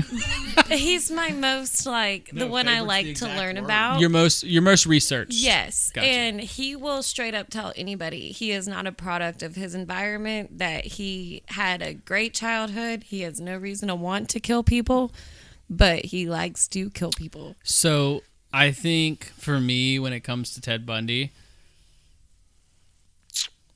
you have your select few that don't meet the requirements, but I think honestly he had a brain issue. Do you get what I'm saying? Yeah, I just think the narcissistic. I mean, he definitely had some kind of mental illness characteristics. I think he had to have had some mental illness, like eating another person's brain, like, or another person's body part. You know, making an altar. He said he was going to make an altar if they would have let him keep going. That wasn't Ted Bundy. What was Ted Bundy? Oh, Ted Bundy was one that... Okay, I'm thinking of... Ted Bundy's the handsome man that... Yeah. Yes, the manipulation. Yeah, fuck him. The ones who... That's when we were talking about, like, charming people. And yeah, I'm thinking about... Who's the dude that Jeffrey ate people? Dahmer. Jeffrey Dahmer. That motherfucker was fucked up, too. But that's all. I wanted to play devil's advocate with that. He had some kind of discernitive personality disorder. He had something. But I... Thank you, Producer Jordan. Producer Jordan, thank you for joining me. Because actually, that brings up a really great conversational piece. So with Ted Bundy, I think it was just this heavy narcissistic way, like a very heavy narcissistic way that he had. But I think he still landed in the small percentage of like people that you weren't born evil.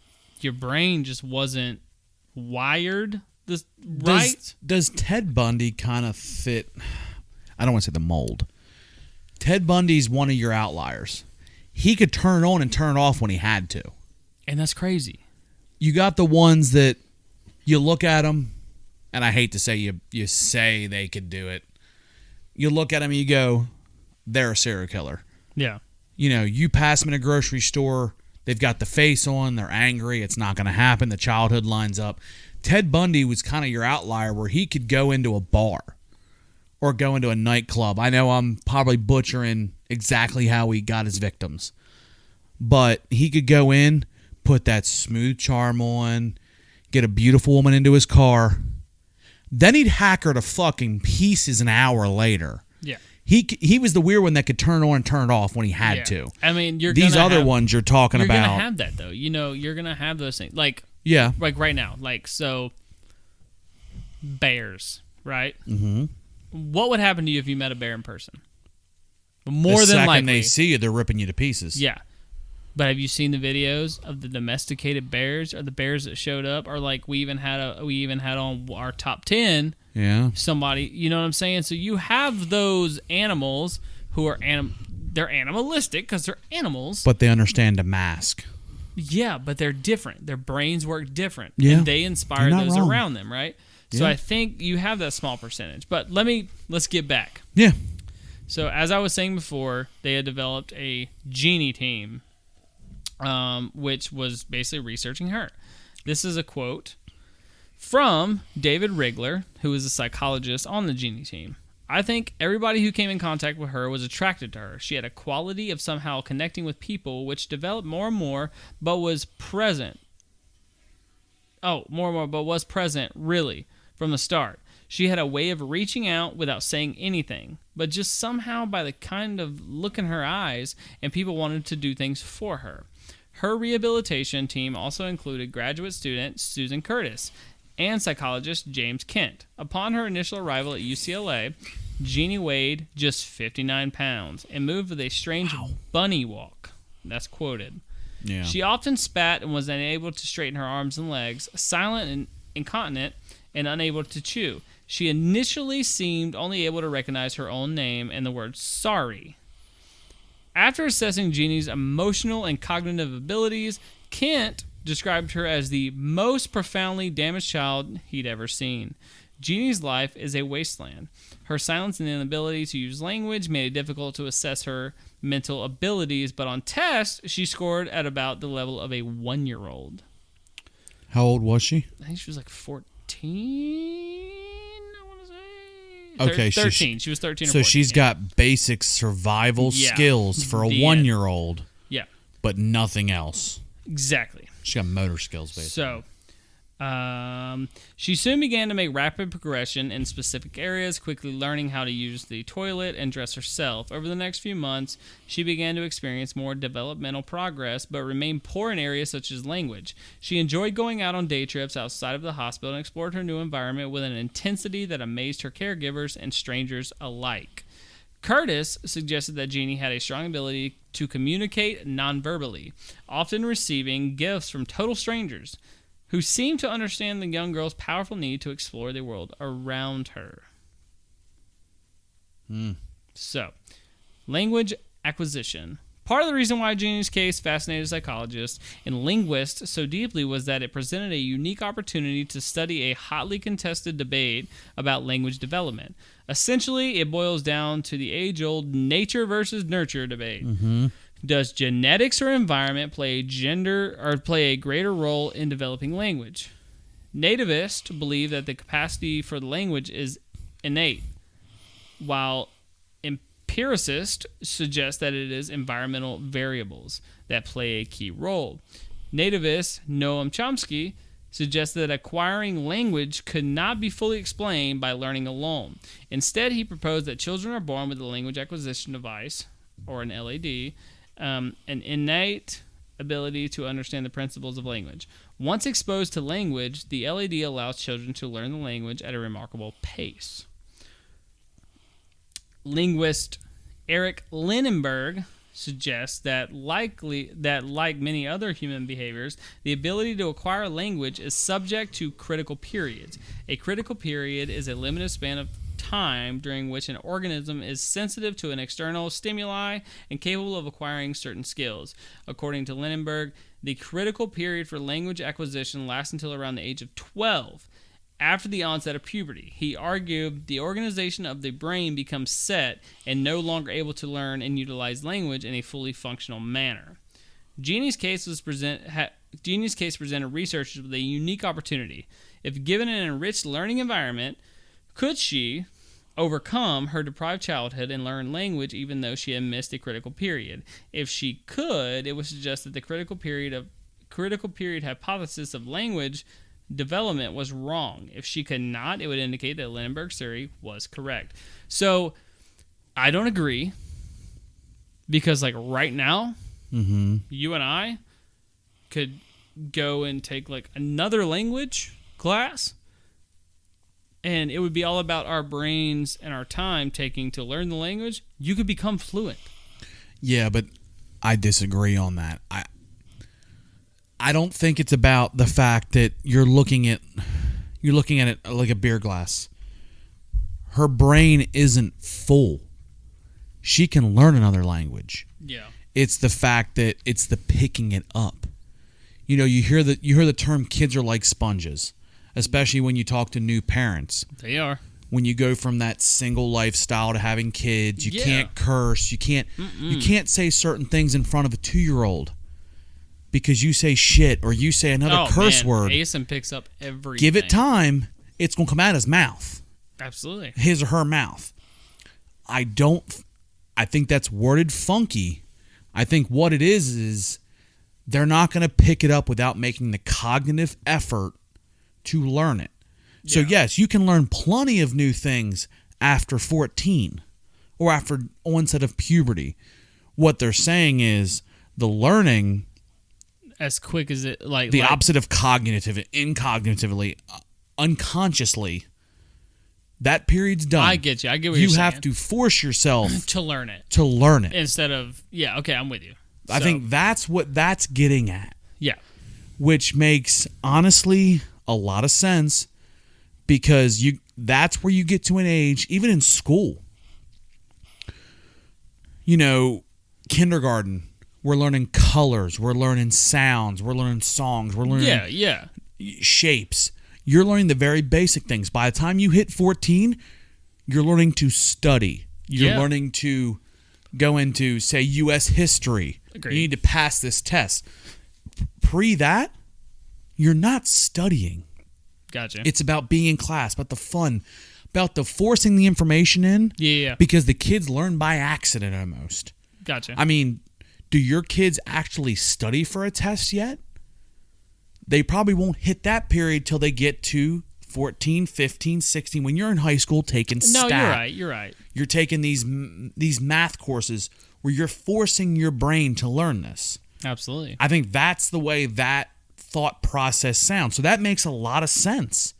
They're trying to get her to pick up on things that she's not picking up because she's not choosing to pick up on. Well, so after that, her progress stalls. Go ahead, I got way too deep in that too. You're good. I'm sure the listeners are loving it, so let's just keep it rolling. Her progress stalls.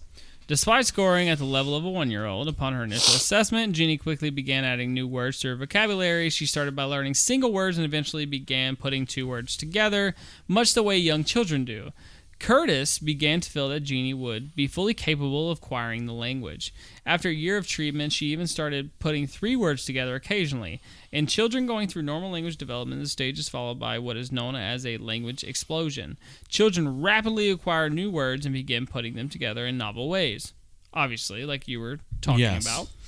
Unfortunately, this never happened for Jeannie. Her language abilities remained stuck at this stage, and she appeared unable to apply grammatical rules and use language in a meaningful way. At this point, her progress leveled off and her acquisition of new language halted. While Jeannie was able to learn some language after puberty, her inability to use grammar, which Chomsky suggested is what separates human language from animal communication, offers evidence for the critical period hypothesis. Of course, Jeannie's case is not so simple. Not only did she miss the critical period for learning a language, but she was also horrifically abused. She was malnourished and deprived of cognitive stimulation for the most of her childhood. Researchers were also never able to fully determine if Jeannie suffered from pre-existing cognitive deficits So as an infant, a pediatrician had identified her as having some type of mental delay. So researchers were left to wonder whether Jeannie had suffered from cognitive deficits caused by her years of abuse, or if she had been born with some degree of mental retardation. Yeah, so the problem here is you didn't know the subject through the whole period or even before the period. Yeah, you didn't know exactly what you were dealing with. So you can't blame the full abuse on that, because if she comes back and scores the same as a person with mental retardation, if that's the right way to say that, if it's not, I'm sorry. Mentally challenged. Yes, yeah. Mentally slow, things like that. You don't know because you never tested her when she was a child because you didn't know. Yeah, I understand. Now you're battling against the after-puberty brain. Correct, because you don't know what it was before. So her continuing care, psychiatrist Jay Shirley helped assess Jeannie after she was first discovered, and he noted that since situations like hers were so rare, she quickly became the center of a battle between the researchers involved in her case. Arguments over the research and the course of her treatment soon erupted. Jeannie occasionally spent the night at the home of Jean Butler, one of her teachers. After an outbreak of measles, Jeannie was quarantined at her teacher's home. Butler soon became protective and began restricting access to Jeannie. Other members of the team felt that Butler's goal was to become famous from the case, at one point claiming that Butler had called herself the next Anne Sullivan, the teacher famous for helping Helen Keller. Eventually, Jeannie was removed from Butler's care and went to live in the home of the psychologist David Rigler. Okay. The guy who, came up with the theory. Yeah. I'm sure the theory was majorly built off of her. Yeah, where she remained for the next 4 years. Despite some difficulties, she appeared to do well in the Rigler household. She enjoyed listening to classical music on the piano and loved to draw, often finding it easier to communicate through her drawings than through any other method. Further abuse. Really? NIMH withdrew funding in 1974 due to the lack of scientific findings. Linguist Suzanne Curtis have found that while Jeannie could use words, she could not produce grammar. She could not arrange those words in a meaningful way, supporting the idea of a critical period in language development. Rigler's research was disorganized and largely anecdotal. Without funds to continue the research and care for Jeannie, she was moved from Rigler's care. In 1975, Jeannie returned to live with her birth mother. Oh, boy. Yeah. When her mother found the task too difficult, Jeannie was moved through a series of foster homes where she was often subjected to further abuse and neglect. Of course. Jeannie's situation continued to worsen after spending a significant amount of time in her foster homes. She returned to the Children's Hospital.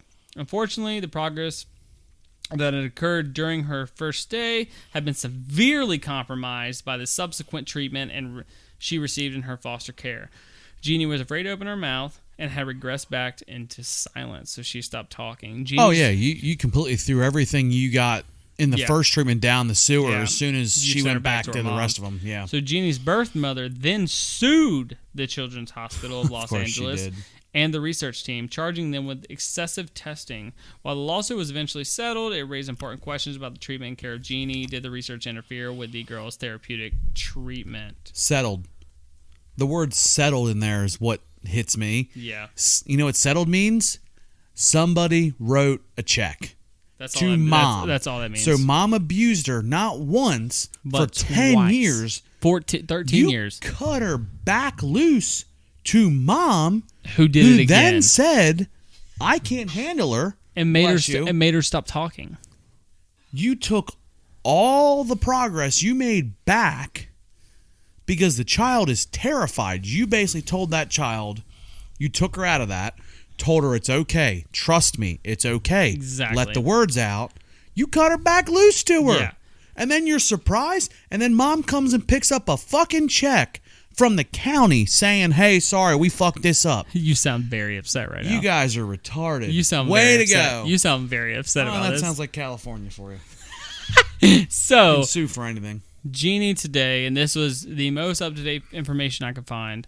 Today, Jeannie lives in an adult foster care home somewhere in Southern California. Little is known about her present condition, although an anonymous individual hired as a private investigator to track her down in 2000 and described her as happy. But this contrasts with other reports.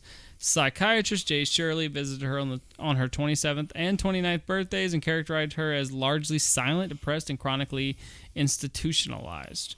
He quoted, "What do we take away from this really sad story?" asked Harlan Lee in the Nova documentary. So that was not his quote. That was Harlan Lee's.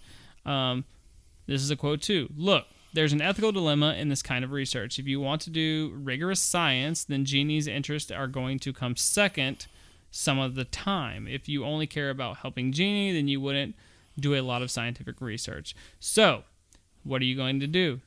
To make matters worse, the two roles, scientist and therapist, were combined in one person in her case. So I think the future generations are going to study Jeannie's case, not only for what it can teach us about human development, but also for what it can teach us about the rewards and the risk of conducting the forbidden experiment. So, that was all I could find for Jeannie Wiley, but I really wanted to get through it because the multitude of abuse she endured and things of that nature, you know, just like we were talking about, how are you going to take this little girl who's been abused for 13 years, study her, do all these things, and then like, oh, well, the research isn't going like we thought, take all the funding away, send her back to her fucking mom. Exactly. To be fucking abused again after her dad killed himself because he was abusing her too. Yeah. Also, where's the fucking older brother at? Like, I have a little sister, okay? Yeah. And no, we don't get along all the time.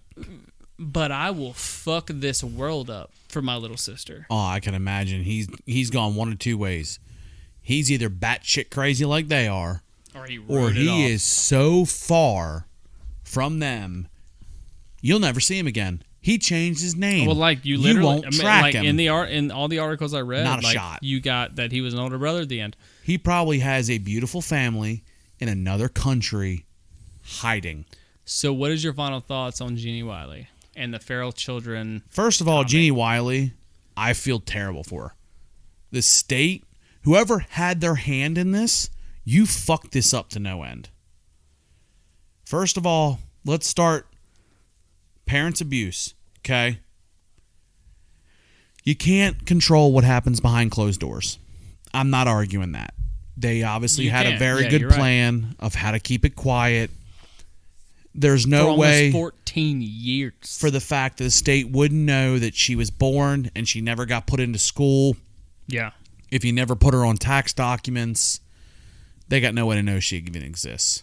It's a gap in our system. It's a quote unquote trust in a parent that you would do the right thing. Now, where the fuck up starts is you put her in a hospital. You know you got problems. The biggest thing in psychology, I believe, is trust. The biggest thing to break is trust. It's not that kid doesn't listen to you. It's the trust that they're not going to go back to the abuse they came from. The money ran out. You cut her back loose to mom, which I don't know how in God's green earth she got a kid back in her possession. Yep. Dad took the easy way out because he knew what was going to happen in jail. Out of all the offenses that happen in jail, you go to jail and they find out you screw with kids, you're screwed anyway. How they ended up back in her hands, the state fucked that up. Yep. Second of all, the research team fucked that up. You do not cut a person back that's been mentally abused back to the abuser. What's wrong with you? And on top of it, you cut her settlement check. What's wrong with you? Yeah, I think she got the raw end of the deal every way around. This has been a screwed up mess from the beginning. At the end of the day, leave the girl alone. You've lost your right to do any tests, any studies. Well, I think that's what's happening. Leave her alone. You know, and that, so like my final thoughts with it is feral children, it's a thing that's going to happen. You're going to have the times that things happen, but you know the beautiful part, you know, unfortunately from not Jeannie Wiley's case, like her case is, I wanted to cover it because of the such torment she took in. Oh, it's severity. I wanted everybody to like understand what this is, and you know, whatever God you pray to, whatever it is, say your prayers for Jeannie Wiley, because that's, and there are other children like her that we just don't hear about. This is just one that, well, you don't hear the stories that over. Yeah, that just hit, you know, but it's kind of beautiful to know, you know, because like we have dogs, right? Yeah. I have a cat. We have dogs. Yeah. But we build a relationship. Correct. Like, Murphy is my dog. You know, Macy's my dog. Like, I have separate relationships, just like I have a relationship with you. I have a relationship with producer Jordan, producer Albany, you know, and all of our friend groups. But all the relationships are different. Yeah. But it's beautiful to see that when, as we do as humans, when there's an animal in need, 99% of the time, like with Lulu, like I talked about earlier in the episode, we helped her because The she animal needed of a it. different species. So it's beautiful to steps see up. that, like, okay, like a bear, Yeah. a monkey, or whatever sees the innocence of a child and is like, I have to help you.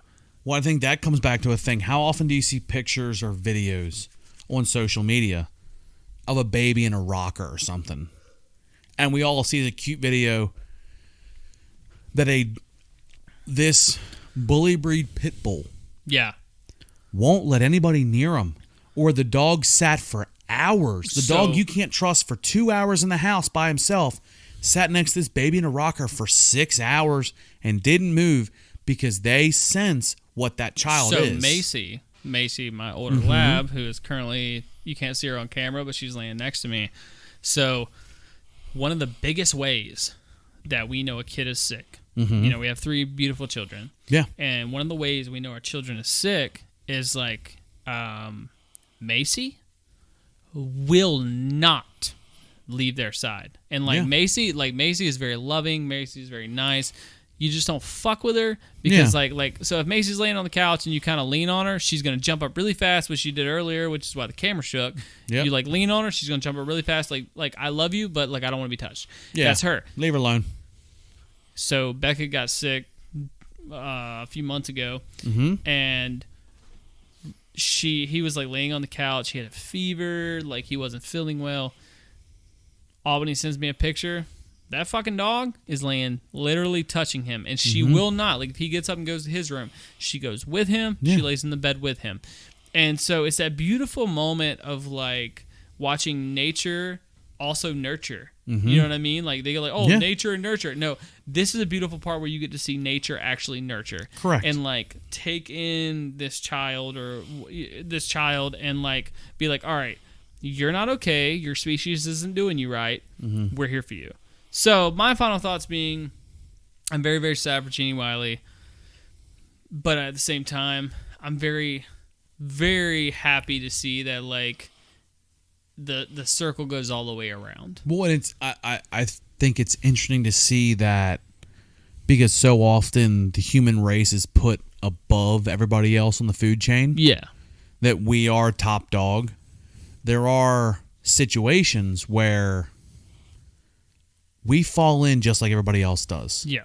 We do things very different than everybody else does, like every other species does. Yeah. A bird and a deer don't make the same house. Right. But at the end of the day, like you said, an animal will make that choice that something innocent needs help and that its own species has not done it right. Absolutely. Again, I go back to the bully breed pit bull. Yeah, absolutely. That will not leave the side of the child of a 2-week-old baby because they know that baby cannot defend itself. That dog's not going anywhere. There. Yeah. So it's definitely basically it's a weird topic, but it's something to show that there is more connection between nature and nature nurture, quote unquote, and us. I'm gonna say a connection between nature and nurture. That's honestly what it is. Not wrong. So on that note, guys, that closes out. Bless you. That closes out our. Get me a good one. All right, there you go. All Producer right, Albany. We got some sneezes Any happening. more chunks? Come on, the last one was chunky. So, guys, that closes out our topic of feral children. Insinuating more on Jeannie Wiley and her life to be. So, on that note, we move straight into our brew review of this wonderful Hop Hog IPA from Lancaster Brewing Company. Lancaster. Get it right. Lancaster. Alex. Just say it one time for me. Lancaster. Lancaster Brewing Company. Thank you. That's all I wanted. So, Alex, what is your rating on the Lancaster's Hop Hog IPA? You don't start Can doing art. this wrong. Thank you. Thank you, because you tried to skip it. No, I didn't. I was there for it. Can art. 1 out of 5. 5 being this is something that pops to me so fucking hard. I'm pulling it every time off the shelf. 1 being it blends in way too goddamn much. Honestly, so let me do a little backstory. Pennsylvania is very different than North Carolina. You guys, Albany, where do you buy the majority of the beer for the podcast from? A grocery store. Lowe's Foods. Pennsylvania, you cannot do that. You go into Walmart, you go into the Tom's gas station, you go into Rutter's. Unless it has a specialized beer part to it, you cannot buy alcohol at random stores. Yeah. You have what you call you have a beer store, beer and soda, quote unquote, and wine and spirits. You cannot buy alcohol at the store, at the regular grocery store. So you going in, and Jordan, have you been in the beer store before? The one in Shrewsbury? Sure. Me and my dad make a joke out of it. You send us up there, don't plan on seeing us for like an hour and a half. We're going to go in there for an hour and walk around. Yeah, fuck yeah. Has everything from your Miller Lights, your Michelobes, to your heavy independent crafted brews. Exactly. So I feel like the beer market there is even tougher than it is here. Because, okay, a local brewing, independent, Cabarrus getting into the Walmart in Cabarrus County ain't that damn tough. Got you. You're in the right county. Yeah. Here, good luck. It's headhunters against headhunters. So can art alone, it popped off the shelf. I saw it. Now, again, I'm a little biased because I'm out of state now.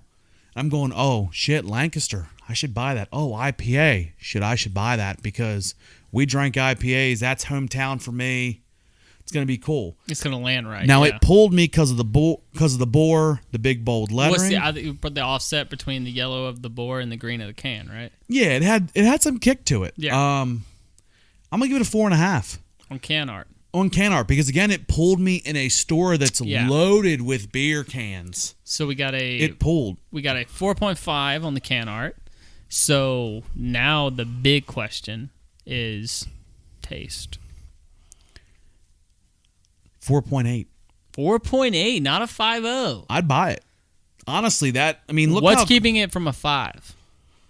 I have a tough time getting a 5. Because you really want to be stingy about your 5s, right? Yeah, my 5s. Honestly, it's really, really good. It's one of them things where I could say, if you drink IPAs and you're near PA, you need to try it. Yeah. At least try it. Yeah. Right off the kicker, we were both surprised by it. I was surprised off the bat. We drank 3 of them. And I was having to take my time because it was like, damn, dude, we're not gonna have enough to get through this episode. We're gonna finish this episode on Miller Lite. I told you it was a long whatever episode. God knows Albany finds in the fridge outside because the shit was good. Yeah, absolutely. They did an outstanding job with it. So you given a 4.5 on can art and a 4.8 or a 4.8 on taste. 4.5 on can art, 4.8. So Billy, with me and the hometown beer, quote unquote hometown. What do you got? Can art. Can art. Hi, Luna. Oh, hi. My kitty cat's here. She's saying hi. We took her bell off so it doesn't ring so much during the episode. Oh, thank you. Can art. Talk to me. Can art. I'm actually going to give this can art. I'm going to give it a. Oh, this is difficult. I'm going to give it a 4.5 as well. Mainly because I really do like the contrast between the yellow of the boar on the can and then that like almost lime green yellow or lime green. Yeah. Sorry. Fuck. Yeah. The can just pops. Like they put a lot of detail in the backside sketching. So like you see the boar running through the hops, but like you have the farmhouse in the back, with the field, the trees, the big barn. awning, the trees, And then they really did. They used every space on the can for something. Yeah, there's no dead space on that. And it was so I love when you see that much work put into it. And then also, of course, the addition of the very top of the can, just under the rim, saying thank you for supporting independent craft brewing. Because, as you said, I think that's very important. One thing, real quick, with can art. Yeah. How often do you? Because I don't know how much you watch Bar Rescue. I watch a lot of Bar Rescue because I really enjoy the show. Oh, I like Bar Rescue a lot. Okay. So we hear about Guinness, how Guinness has a glass, and this has a glass. That cocktail has a glass. Yeah. They went right after you. How many cans actually put pour and a pint glass on it? It tells you what glass you need to put use. it in. Yeah. So it's not stupid. That's what I'm saying. They used every part of it. They even put their rating scales, like for the bitterness and all that on there, and like that's awesome. So for me, can art is 4.5. I agree with you. Yeah. On taste, talk to me. I'm gonna give it a 4.3, and the only reason I'm giving it a 4.3 is because it's like I was telling you before. You have that harsh lime taste at the end. Mm-hmm. That didn't die away through the beer. No, and I usually like for that. I usually like for that to die away and just like have the hops, and it's still good, as the temperature changes. So it makes it a little more difficult to drink, but not really that bad. So you're saying because it didn't transition, it didn't really change through the beer. I wanted that little bit of transition to.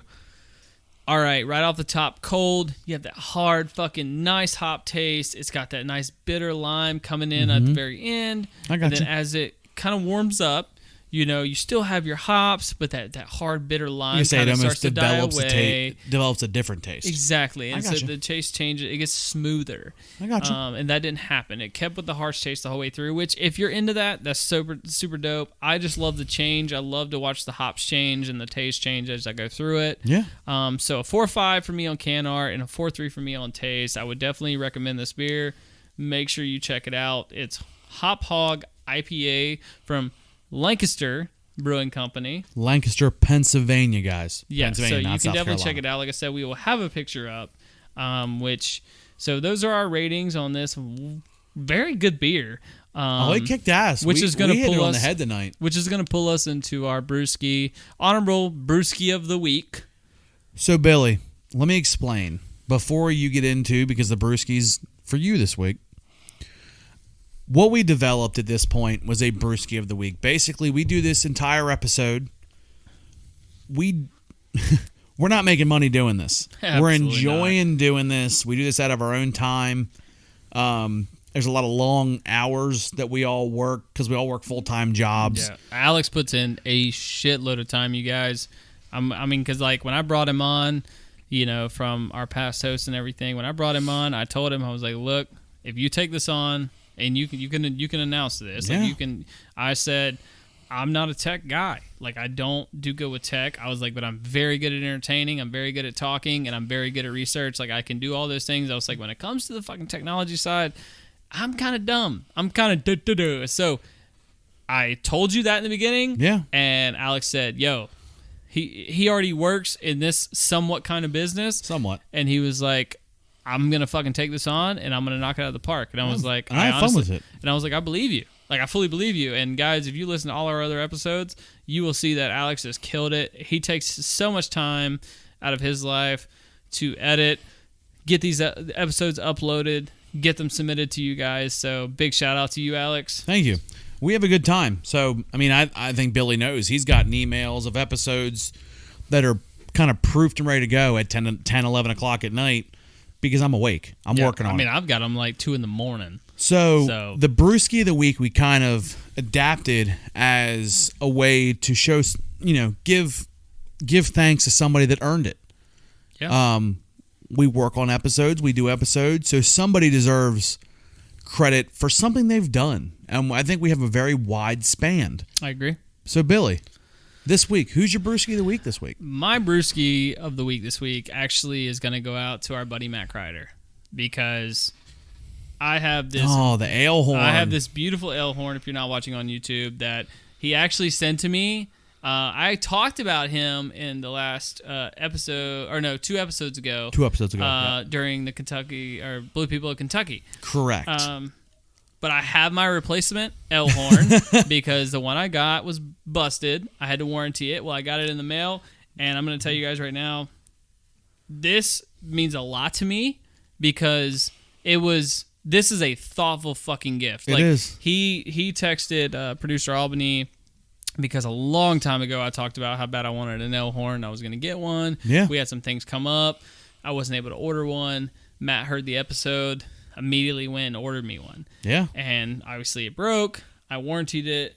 And then what? Oh, I'm pretty sure Albany's got the cat over there. But we'll explain that in a minute. And it broke, and I had to warranty it. It took me 2 months to get it, but it's here now. And it's badass looking. I have not drank out of anything for the past 3 days other than this. Is that right? Is that right, Producer Albany? I get another month or so, and you won't drink out of anything. I drank my water. I drank my You did, because Producer Albany drank. Producer Albany made dinner. I was like, oh, Billy's going to get another beer. And you put water in it. I drank everything out out of it. Shitting me? And I fucking love it. So my honorable brewski of the week goes to Matt Kreider. Thank you so much, Kreider. Also, Brandy, we love you. That is his girlfriend and your beautiful baby, Camden. So that is my honorable brewski of the week. That'll work. Just want to put that out there. So, guys, thank you so much for enjoying this episode with us, enjoying this brew with us. We have had a great time talking to you, and we have had a great time talking to each other. We have. Before we finish up, can we talk about how Luna's actually looking like she likes Producer Albany holding So her? for those who don't know, Luna is our cat, and she hates Producer Albany. But right now, she is all snuggled up, getting belly rubs, which, I mean, I don't like Producer Albany that much anyway, so if she gave me belly rubs, I'd probably hang out too.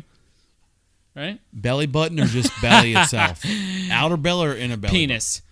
Anyway, so that'll do, pig. That'll do. So you can check us out everywhere, and hopefully, or it should be, this will be on YouTube. But make sure you check us out on Spotify, Stitcher, Apple. Apple, if you hit us up on Apple, we're really trying to get that going. Apple, you can rate and review us. Please do that. Check us out on Facebook at Twodudesandabrewpodcast. If you want to send in your Would You Rathers, send them to Twodudesandabrewpodcast@gmail.com. Send it to our Facebook Messenger. We check that consistently. We've had a couple of them come in through there now. Absolutely. If you have the honor and privilege of having our cell phone numbers, that's mine, Billy's, Producer Albany's, Producer Jordan's cell phone number, send it to us. We're interested in hearing them. And any topic that you feel like you want to hear about, we will do the research and we will give it to you the way that Two Dudes does. If you know everything about it or little to nothing about it, let us know. We'll research it. We'll talk about it. What the hell? Why not? Absolutely. We're making this up as we go anyway. This is Two Dudes and a Brew. I'm Billy. I'm Alex. Cheers, my guy.